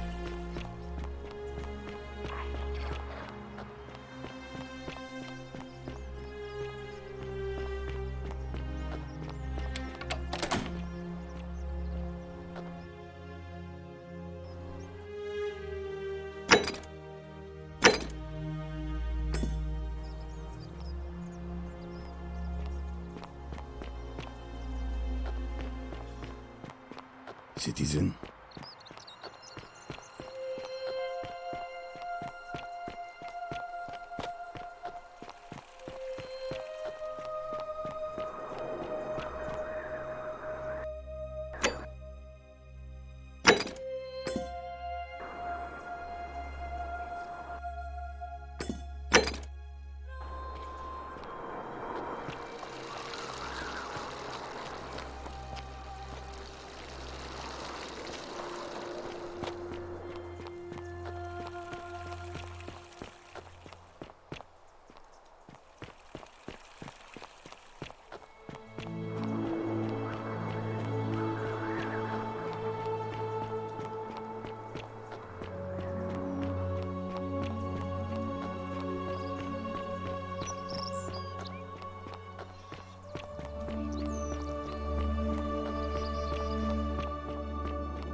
Did he send you? Thank you, know you're here. You have to help me escape before that monster comes back. I'm Scintilla.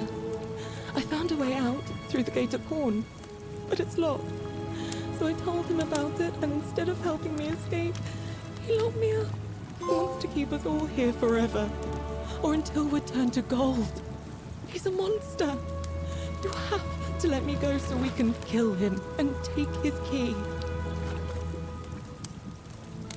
Sentius, my adoptive father. Furies help me. I'll castrate and crucify him.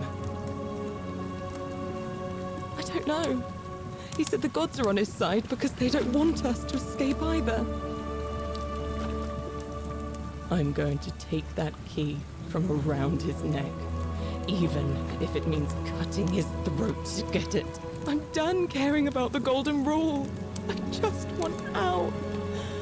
Help me, and we can escape together. There won't be enough time. Just you and me. What do you say?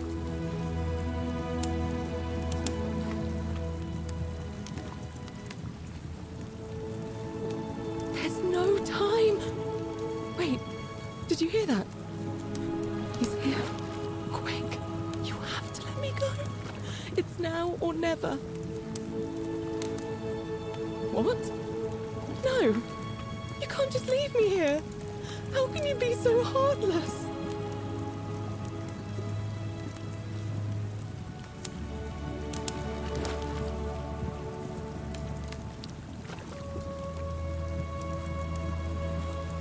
It's no use. You'll never persuade him of anything. I'm telling you, he's a monster. Please. You're making a mistake.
Allow me to introduce myself. As you have already gathered, I've been known by many names. Nergal to the Sumerians, Osiris to the Egyptians, Hades to the Greeks, and Pluto to the Romans. But the one constant through it all has been my title, God of the Underworld. And I've been watching you with curiosity, mortal, ever since your arrival. You are unlike the others, aren't you? And what is more, you carry a weapon that was never intended for mortals to wield, and you do it so brazenly. But there will be time for your reckoning later. First, as a reward for undoing the desecration of my obelisk, I will allow you to satisfy your curiosity. Ask what you will. My story is many thousands of years long. You will need to be more specific. What do you wish to know? It is a matter of perspective. God is a label I was given by you mortals, not one I gave myself. Your ancestors revered me because to them, my knowledge and technology made me incomprehensibly powerful, just as you might seem so to an insect. But despite all that, there are rules even I must obey. My kin and I all adopted this form long ago, so that we might better understand and communicate with your kind. In time, we grew fond of the sensory delights it affords: desire, joy, ecstasy, even rage and sorrow, while an acquired taste can be addictive. No. Long ago I swore to Proserpina that I would remain in this form for as long as we remained among your kind. I must honor that. It is a matter... This is my beloved. Like me, she has been known by many names. Ereshkigal to the Sumerians, Isis to the Egyptians, Persephone to the Greeks, and Proserpina to the Romans. Or perhaps you might know her as the goddess of springtime, the cycle of life and renewal.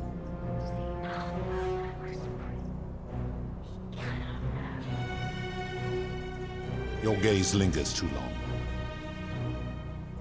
That is my servant. You would have met by the river, though she wears many faces and goes by many names.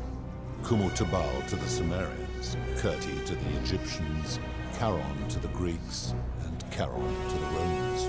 Her role is to ferry souls between the mortal world and this one, and to make their transition as seamless as possible. For that, she earned herself the infamous, if erroneous, moniker, the Ferryman. You will talk more later. For now, ask your questions. As you wish. It has come to be known simply as the Underworld, and it exists because of a wager I made long ago. That is a long story, one that began over 3,000 years ago and continues to this day. You see, long ago my kin and I set out from our home on Elysium to search for other forms of life among the stars.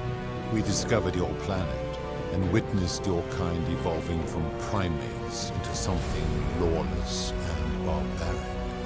You all but destroyed yourselves, your 2 short lives being extinguished by violence and ignorance and disease.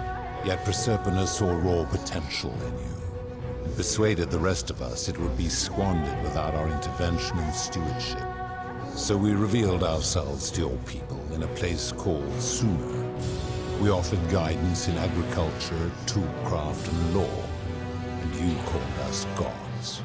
For a time you flourished, but soon you were too many for us to oversee. And as you spread from that cradle of civilization, we saw something disturbing. We had sown the seeds of dependency and confusion, and soon you returned to your old ways of violence and ignorance, this time in our name. My kin had seen enough, and gave up on your kind, condemning you as barbaric and chaotic, scarcely more than animals. We began preparations to return to Elysium, our home world, a utopia unspoilt by conflict and unimaginable in its beauty. But my Proserpina could not bear to abandon your kind without guidance, and knowing it would force the rest of us to leave her behind, she made an extraordinary sacrifice. She gave up her immortality to descend permanently to the ranks of humankind. And so she began her inescapable trajectory toward death. Horrified, I acted swiftly. I placed her in suspended animation in a deep frozen sleep to prevent age and sickness from claiming her. And then I pleaded with Proserpina's father, who the Romans called Jupiter, to bring her with us to Elysium. It was and is my hope that once there, we might one day learn to undo what she has done to herself. But he refused. I did everything I could to persuade him, but he would not relent. He would rigidly uphold his final pronouncement. Humans were unworthy of ascension to Elysium, and no exceptions would be made. But seeing that I was aggrieved, he proposed a wager, the terms of which were as follows. If even one human city could prove itself capable of living without sin for a single year, then Proserpina and all of humanity would be permitted to join us in Elysium. My part would be to remain behind, the last of my kind, to watch over you without interfering, and to sit in silent judgment. And so my reward has been to languish here, enduring a 3,000-year winter, waiting for the day your kind proves itself worthy of her faith in you, so that I might take her with me to Elysium and unthaw my goddess of springtime. And here I am, after all this time, still waiting. There were also gods who, like me, have been known by many names, but perhaps you knew them by their Roman names. Our leader, Jupiter, as well as Neptune, Saturn, Juno, Minerva, Mars, Venus, Apollo, Diana, Vulcan, Vesta, Ceres, and of course, my beloved Proserpina. As the first wave of your kind arrived from Sumer, I had them build a city in their own fashion, so that they might be comfortable and recreate their lives here. I had them build the entrance as a vertical shaft leading to baths to cleanse them of the sins of their former lives and to prevent escape. I watched wave after wave of Sumerians arrive, and as their civilization declined over the centuries, they were replaced by Egyptians. Of course, believing themselves to be the superior civilization, the Egyptians promptly built over what had been built before, and made all the same mistakes.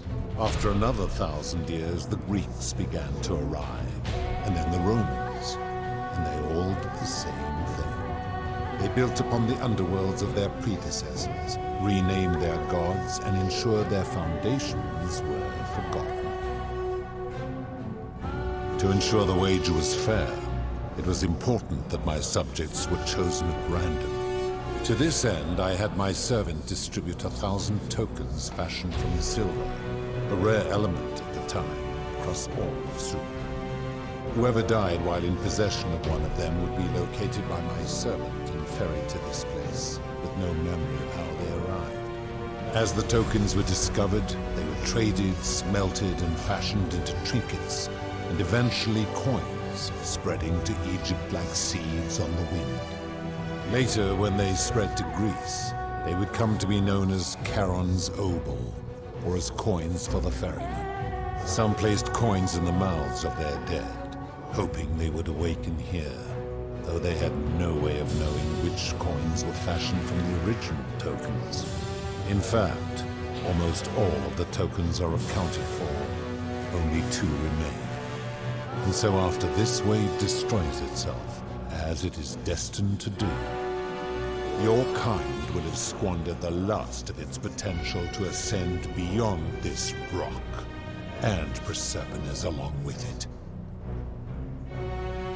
It is a regrettable story, One of the first men who came to this place was a king of Sumer and a troublemaker. To be rid of him, I returned him to his people, on the condition that my servant erased his memories of this place. But the erasure did not take completely, and he told stories of this place as if describing memories of a dream. His tales were committed to writing, which came to be known as the Epic of Gilgamesh, and his words were twisted and distorted over generations. Later, the Egyptians would adapt Sumer's stories of the underworld, making them wildly intricate and labyrinthine. Their Book of the Dead and Book of Gates bore less and less resemblance to this place in their priests' pursuit of profit. Then, when the Greeks began to arrive, they proved far more cunning, and in a series of incidents that will not be repeated, 5 of them escaped. A warrior named Heracles, 2 kings named Sisyphus and Theseus, a poet named Orpheus, and a Trojan named Aeneas. They each told embellished tales of this place, how to get here, and how to escape. And so from Sumer to Egypt, Greece to Rome, your kind has always told each other stories about this place, though each story contained only a seed of truth. Of course, that is merely the name your people have given to it, but yes, it is my doing. That is a story dating back to the very first wave, after the Sumerians finished building their city. The self-declared ruler threw a banquet to celebrate. Now this man was unmarried, and many women were vying to become his wife, a prestigious position of power and influence in a new world. Of all the women, 2 were particularly ambitious. Both were beautiful, and both arrived at the banquet wearing eye-catching dresses and painted faces, their hair woven in elaborate fashion. The first woman, recognizing that she would require an advantage to win the ruler's affection, draped herself in jewelry, ornate necklaces, bracelets, and rings fashioned from gold. Seeing this ostentatious display, the second woman grew envious, for she had no such jewelry at her disposal. She prayed aloud to any gods that would listen to cover her in gold, and when her prayer went unanswered, she took matters into her own hands. While the others indulged at the banquet, the second woman summoned the first for a discussion in a quiet place. She checked that nobody was watching, and pushed her rival from the top of the ziggurat, where she broke her neck on the rocks below. But I was watching, and I decided to answer her prayer. I took the golden bow left behind by Diana, and I shot that woman in the heart, covering her from head to toe in a layer of molten gold. And I left her to stand there, that she might serve as a grim reminder of what befalls those who sin in my domain. But that was not enough. The entire city was tainted by her sin, and the wager could no longer be won. So I had no choice but to wipe the slate clean. I gilded them all to make way for a new wave, and began the wager again. And to this day, each of them, and all who came after, line the halls of this city, inanimate but conscious, suspended in time with only their sight and hearing preserved, so they may bear witness to and lament the folly of your kind for eternity, the silent golden sentinels. I give your kind a second chance at life, as well as ample warning about my law. And when you disobey, and you always disobey, you force my hand, bringing terrible suffering upon yourselves. And so you ask if I am the one destroying your lives. And I say, no, you destroy yourselves. I am merely the means by which you do it. When my kin departed, they left behind many relics which I inherited. Consolation prize of sorts. The golden bow originally belonged to one of my kin, who the Romans called Diana. As my collection of golden statues grew, I chose the most ferocious among them, and equipped them each with a duplicate of her bow, and tasked them with hunting down the Forsaken at my behest. They became known simply as Furies. I've always considered that the cornerstone of morality is the ability to determine right from wrong on one's own. No attempt to lay out rules like your Code of Hammurabi or your 12 Tables of the Roman Republic can ever cover all possible scenarios. This should come as no surprise to you, since the core principle has been expressed in many forms by many of your civilizations. The Egyptians made a rudimentary attempt with do to the doer to make him do. The Greeks refined it with avoid doing what you would blame others for doing. The Roman Stoics added, treat your inferior as you would wish your superior to treat you. Even the so-called cultists hiding among you often say, do unto others as you would have them do unto you. It is the simplest of concepts, and each one of you is born with the faculties required to apply it to any situation. Yet none of the peoples who expressed this rule were able to uphold it. Curious, is it not?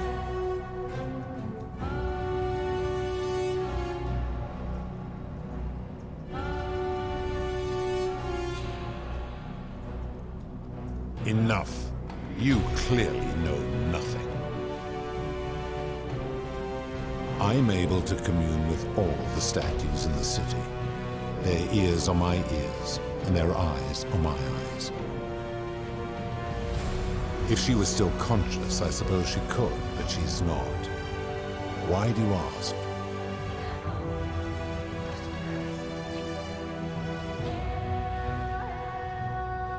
Then what an odd question. Do you plan to speak in sweeping generalizations, or are you going to give me an example?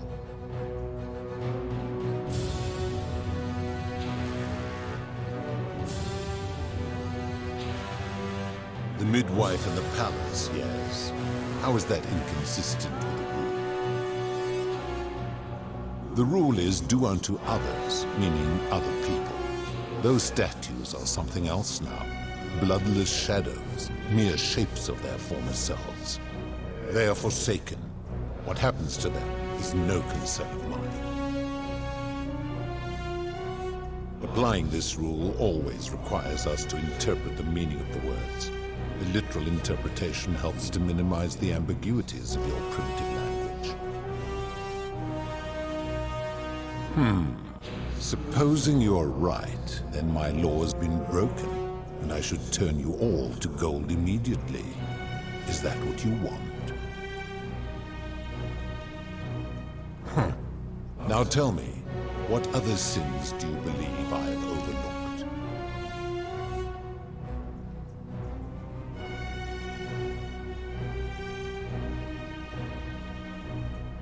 Do you honestly think you could do better? I should strike you down for that.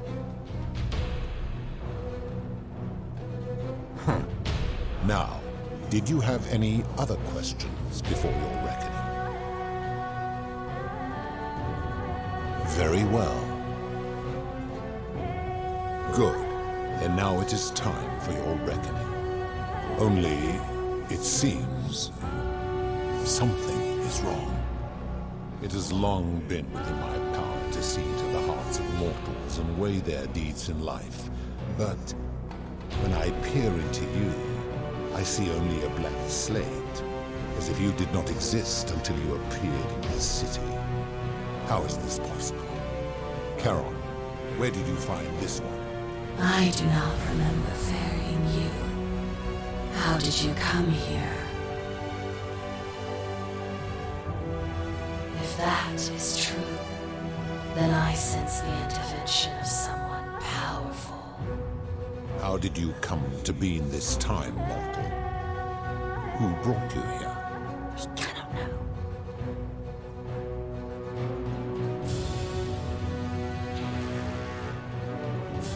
I do not know. My kin departed long ago, and Proserpine has slumbered for 3,000 years.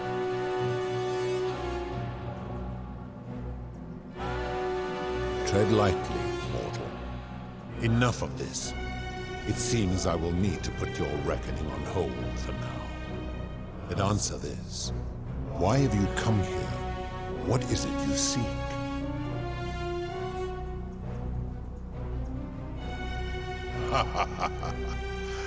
Your hubris is amusing, so I will allow you to make your case.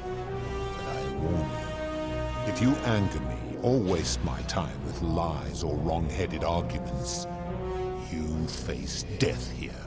So, tell me, why should I put an end to the so-called Golden Rule?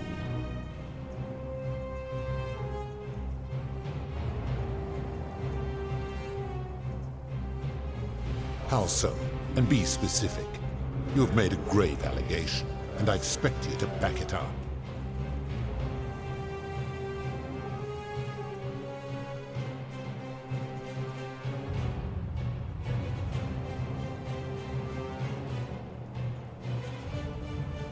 His cruelty does seem to grow greater by the day.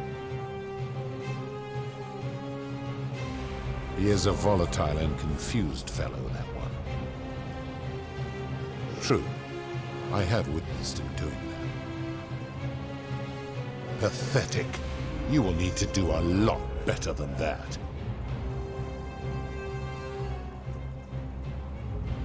That is a very serious accusation, mortal.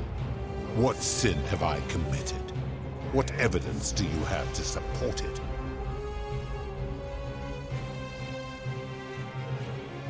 Every one of those people was guilty of failing to ensure their peers lived virtuously. They failed collectively, and so they were punished collectively. The Romans understand this, as did the Greeks before them.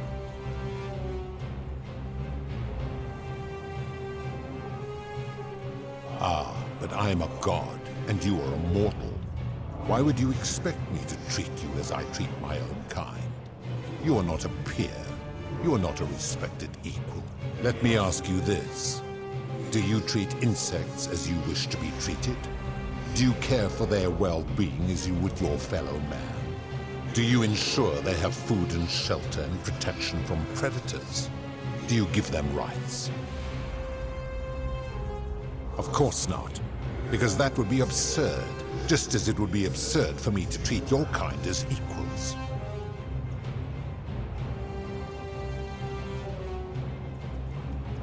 My love for her does not mean I am not superior, now that she is mortal.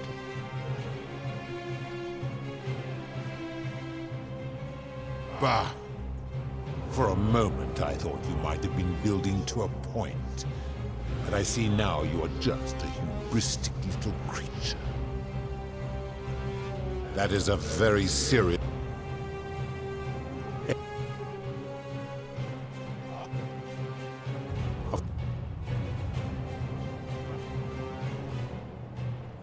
Where to begin? Our lifespans exceed yours by thousands of years, in which time we accumulate vast wisdom and a mastery of technology you cannot begin to imagine.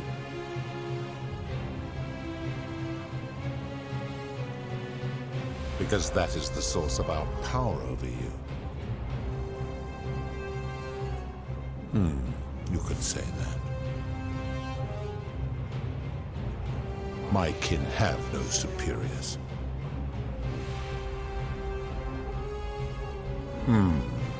That is true. Go on. Make your point, mortal. Let me ponder that for a moment. If you are right, then it would follow that all this time I have been in the wrong. But no. The very thought of it grieves me. How can I accept your argument when doing so would make me a tyrant and a monster?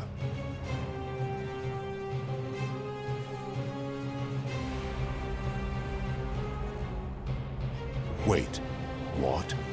What are you saying? You have spoken eloquently, and yet, if what you say is true, it follows that my wager was fatally flawed from the beginning. But that would mean Jupiter, Proserpina's father, who knew more about you than anyone, proposed a wager I could never win. Why would he do that?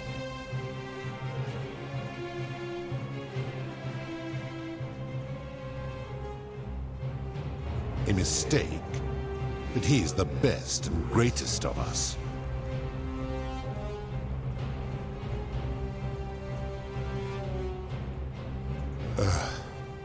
Your words sting me, mortal. But perhaps it is what I deserve. As difficult as this is to admit, I have suspected as much for a long time now. And I cannot deny it any longer. I've been so fixated on taking my beloved to Elysium that every time one of you sinned, it wore away my hope of being with her again. In time, I began to despise your kind for making her believe that you could ever be better than you are. But my rage was not born of malice. Quite the opposite. Everything I have done, I did because I loved her. Who knew this empathy of yours, which you celebrate so much, could have such a dark underside? This has gone on too long. It is time for me to let go of this form, of her, of all of you. But know this, if I abandon the wager and leave for Elysium, neither she nor your kind may ever ascend. Because doing so would violate the rules of my sacred agreement with Jupiter, and you would receive a hostile reception. The best I can do is return you to the land of the living. I will have Charon make arrangements to ferry the others. But as for you, be aware you will be separated from the rest. Once this exodus begins, the events that brought you to this moment will never have taken place, and you will have created a paradox. What will become of you is difficult to predict, but that is the risk you have taken by interfering in the natural flow of time. Now, are you ready? Farewell, mortal.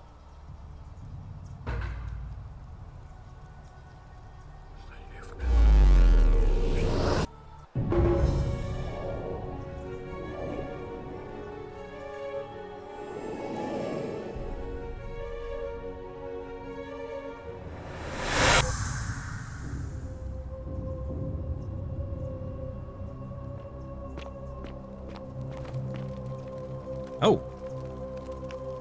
Hi there. Gave me a bit of a fright. Thought I was in here alone. I'm Al. Well, here I am. I'm sorry, I didn't catch your name. Oh, did that lady in the forest send you in here after me? I guess I lost track of time, learning about the history of this place, and it is extraordinary. I'm fairly certain you and I are the first people to set foot in this city for about 2,000 years. Fortunately for us, the last person in here was a Roman man named Galerius, who inscribed an account into a tablet. Apparently, there was a community of 20-something people trapped in here, and living in fear of a curse they called the Golden Rule. They believed that if even one person sinned, an unknown god would cast them all into gold, like the 1,000 people who'd lived here before them. Then, one day, just as Galerius had finished praying for a good harvest at the shrine of Proserpina, an oracle appeared and told him how to solve the ills of the city, like saving the life of a dying woman, preventing the suicide of a man in debt bondage, freeing a falsely accused prisoner, foiling an assassination attempt, and so on. Meanwhile, the oracle walked up to the temple of the mysterious god, this one right here, and demanded an audience. And the doors just opened up to him. Nobody knows what went on in there, but Galerius wrote the oracle must have been more persuasive than Odysseus, because the next thing he knew, the ground shook and the voice of that god rang out over the city. The many have suffered long enough. Unfortunately, Galerius' account just sort of stops after that, leaving a lot of questions unanswered. What became of him and the other people who lived here? What happened to all the golden statues? And did this mysterious oracle single-handedly undo the curse that had terrorized people for hundreds of years? What? Oh, I see. For a moment there, I thought you were serious. Anyway, I think I found a way out through the aqueduct that brought water into the city. Follow me.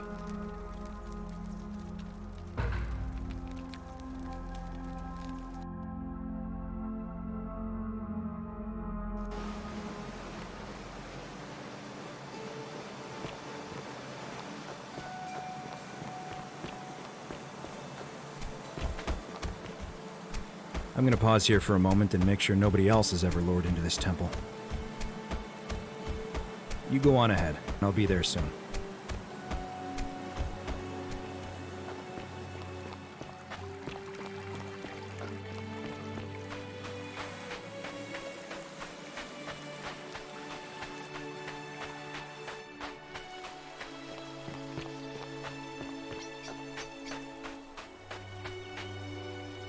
You're back!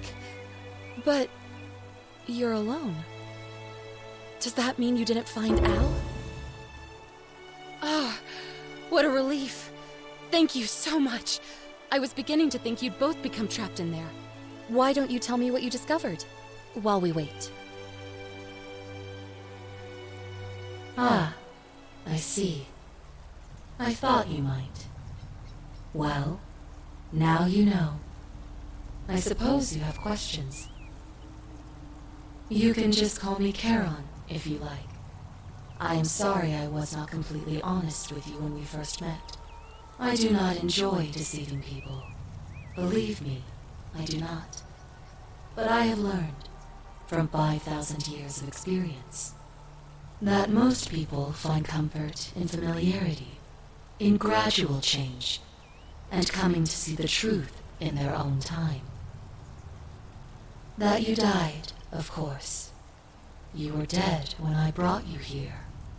My role, as the servant of the god of the underworld, has always been to assist the chosen to cross the threshold from the land of the living to the land of the dead. Usually, when people do not remember how they died, it is because they suffered a terrible trauma. Most souls would rather not remember. Ask yourself honestly, do you really want to know? As you wish. You were murdered. You were exploring an old tomb when you discovered a cache of forgotten relics, including 2 silver coins of ancient origin. Unfortunately, as you emerged into daylight, you were set upon by 2 thieves.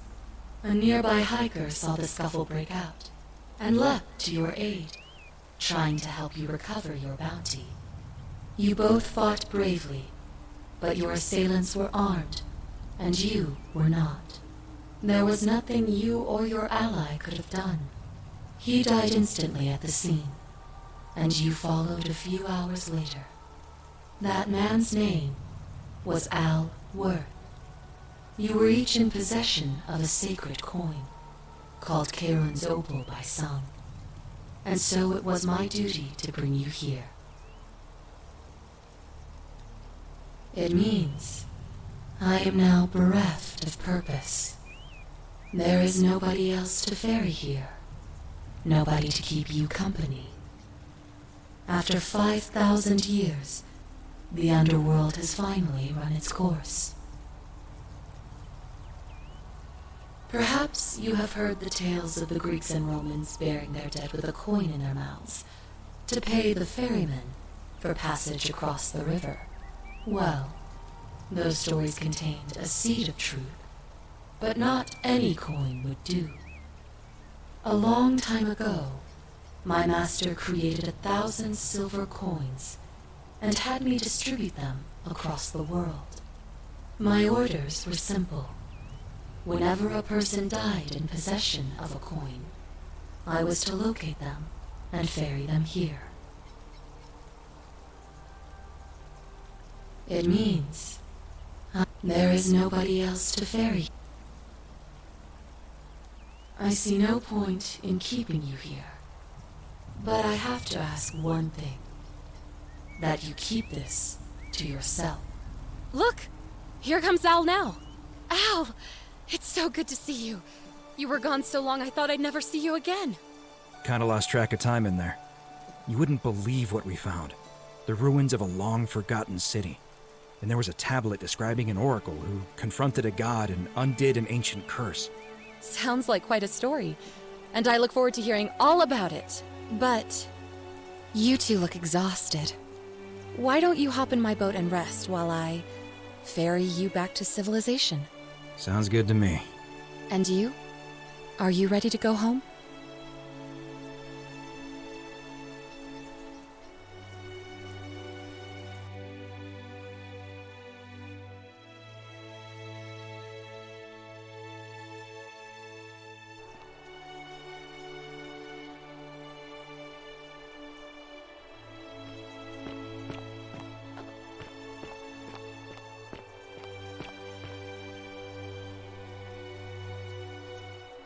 Hey, you made it.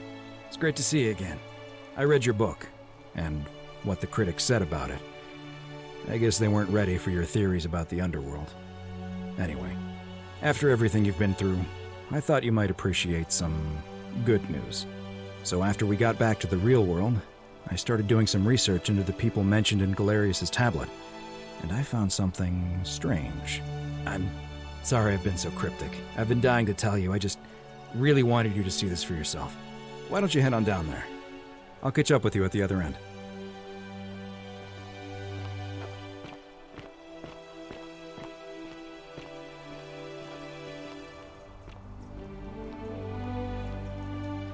You're finally here. Remember me? It's a crazy story. After you disappeared, Karen appeared and told us she was returning us to the world. Even gave us some coins to help us start our lives over. Only, for some reason, she returned us to your world instead of ours. Anyway, I know we only ever had that one conversation, and I wasn't even sure if you'd remember me, but I wanted to say thanks for freeing us from the underworld and giving us a second chance at life.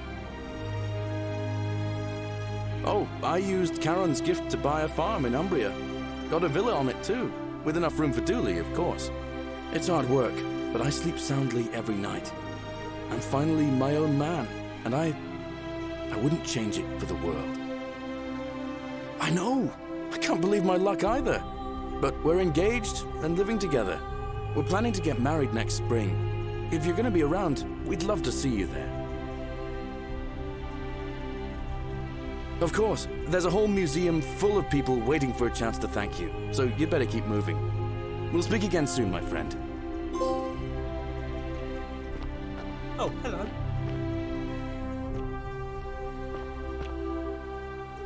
Hello, I'm Dooley. Galerius said you're very nice and a big helper. Thank you for getting us out of the bad place. I didn't like it. Treasure? Oh, I forgot about that.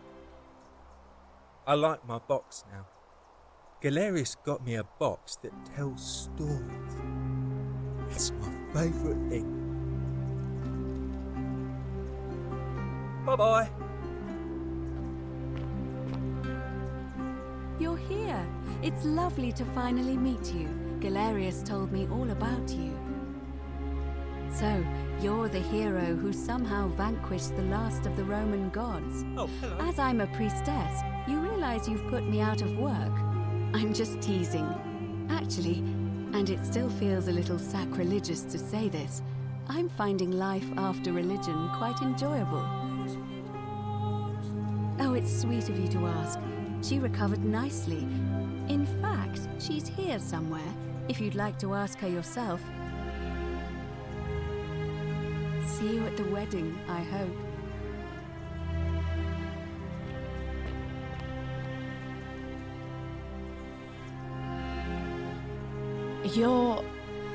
You're the Oracle, right? Oh, of course, sorry. And I never got a chance to thank you for telling Galerius how to save my life. And of course, getting me and all of us out of a terrible situation. Last I heard, Malleolus kept insisting he was the last rightful ruler of the Roman Empire, and wound up being committed to a psychiatric hospital. As for Claudia, she was always so viciously unhappy. Someone said she'd blown all her money on wine, trying to drink herself back to the underworld. After the horrific way they treated Ulpius and me, I can't help feeling a sense of... what's that German word? Schadenfreude? I couldn't agree more. Ugh. Someone told me she was boasting about getting her claws into some rich prince, and how she was going to be living the high life from now on. Even in your time, life still isn't fair. Apparently, he'd proposed before they'd even met. And last I heard, she'd bought herself a first-class one-way ticket to join him in some exotic place called... what was it? Nigeria? Some people have all the luck. Really? Huh. I feel better already. Thank you. You too! If you're ever in London, let me know. We can go to bars and drink wine and listen to the stories of the 9 million people who live there. I hope so.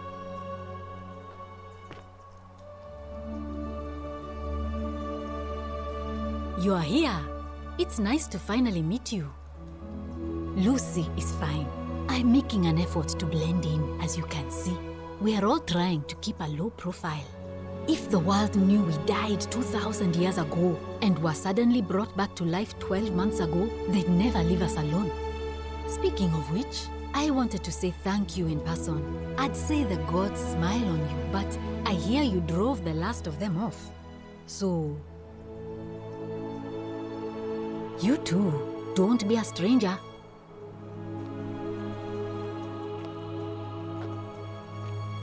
Hey. Hi there, I'm Horatius.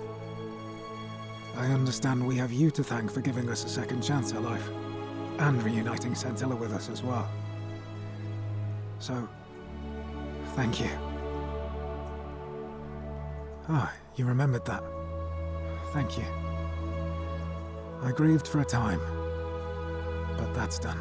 In the words of Epictetus, as those who rode behind triumphant generals remind them they are mortal, remind yourself your precious one isn't one of your possessions, but something given for now, not forever. Thanks. He's not my... Oh, I see what you did there. Good one. He had more trouble adapting than most. He got himself disqualified from the UFC, so he started some kind of underground blood sport tournament, like we had in Rome.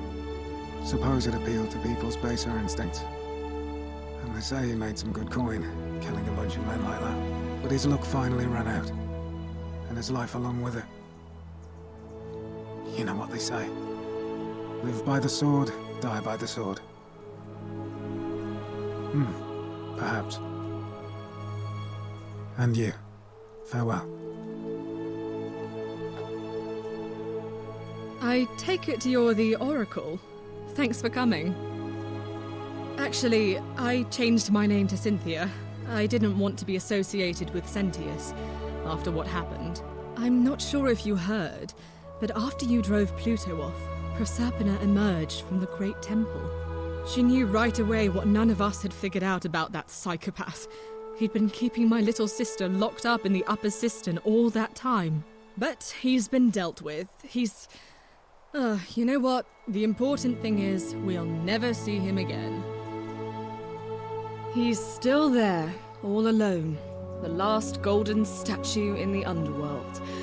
Trapped in a metal shell, slowly losing his mind until the end of time. Eternal torment. Just what he deserves, if you ask me. You too. See you around.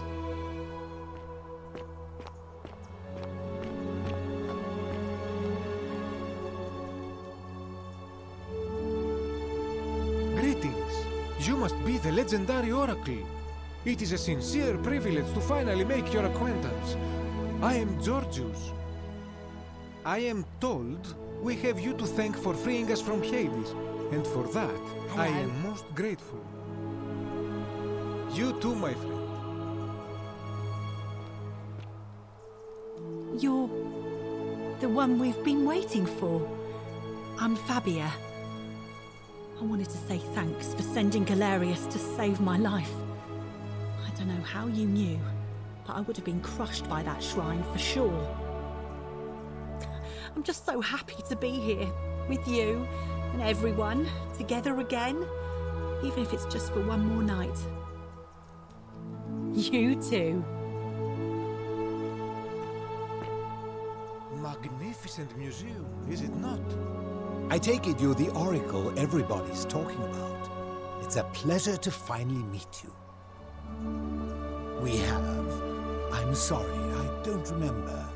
In any case, I'm Philip. I never thought I'd leave that cave, let alone the city. And now I'm living in the 21st century. What a time to be alive. And it seems I have your catabasis to thank for it. My sincere thanks once again.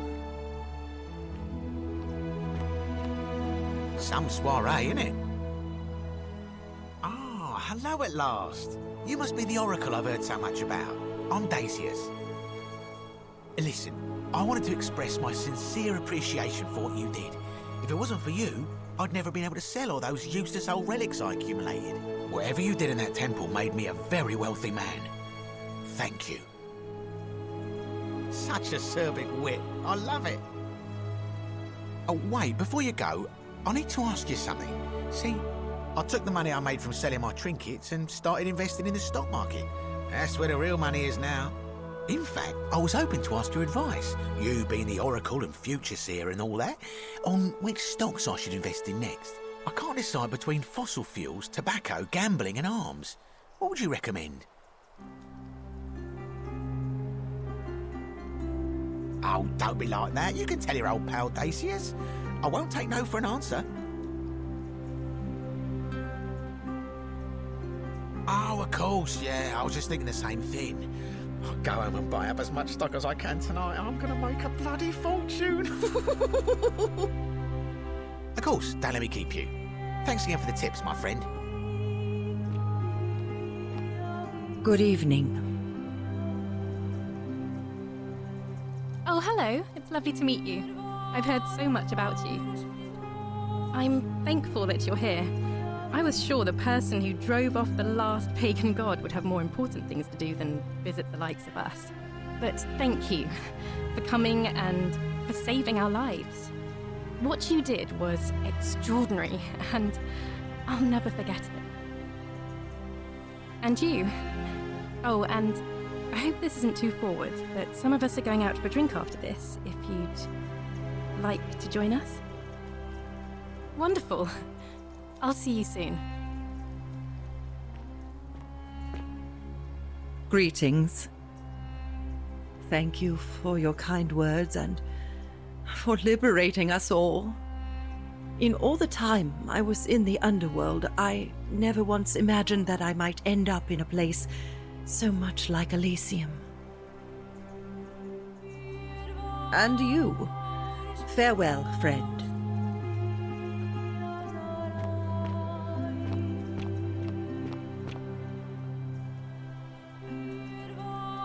It is an honor to finally meet you, Oracle. You know my name? Oh, of course. You are an Oracle. You know many things. I too would like to offer my thanks for releasing us from that place and for your role in bringing us here. This world is truly wondrous. Thank you, Oracle.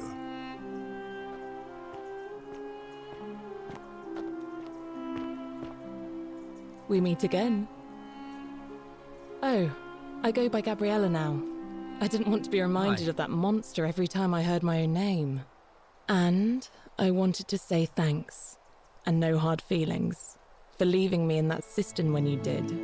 I know it must have been a difficult decision, but it was the right one. Thanks. You too.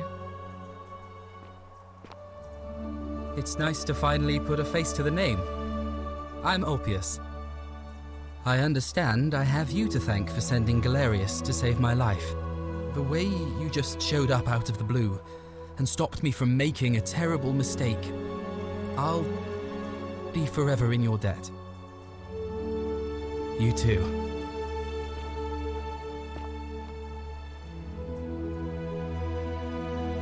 Nice to meet you.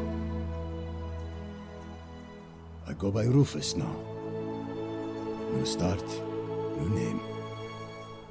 Oh, and thanks, by the way, for what you did. Sorry, I'm no good with the mushy stuff.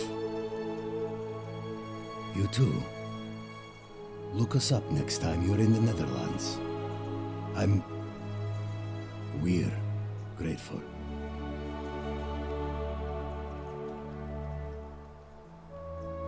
It's so nice to finally meet you. I've heard so much about you. I wanted to thank you personally for getting us out of there. And for helping Rufus come to terms with himself.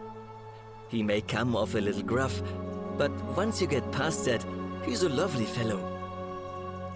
You too, as Rufus said in his own laconic way.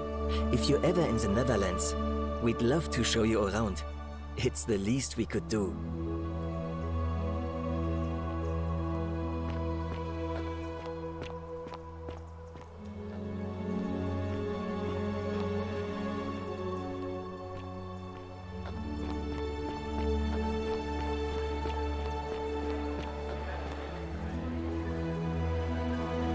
There you are. I hope you enjoyed that. Now, there's one more person I wanted to introduce you to. I think you know her.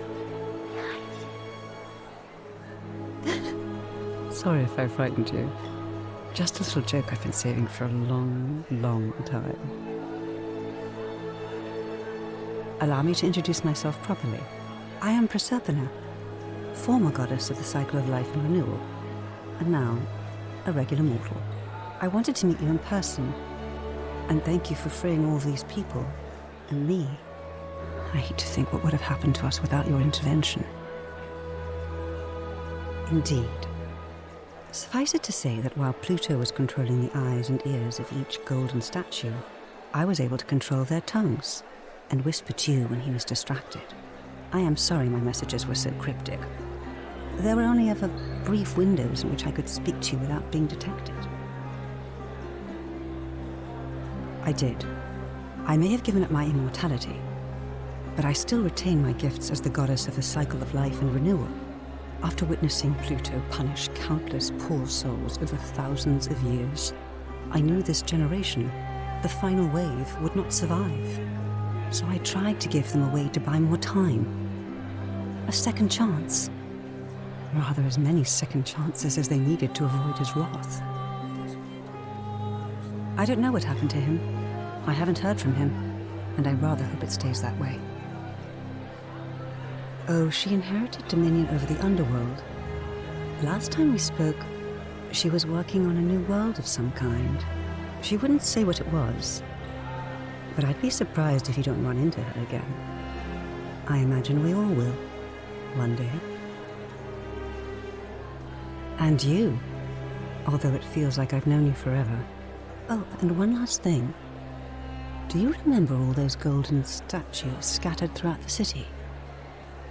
Good, because they remember you. Well done, my friend. Of all the heroes who ever journeyed to the underworld and returned, none came close to achieving what you did. Hercules, Orpheus, Theseus, and Aeneas would be proud.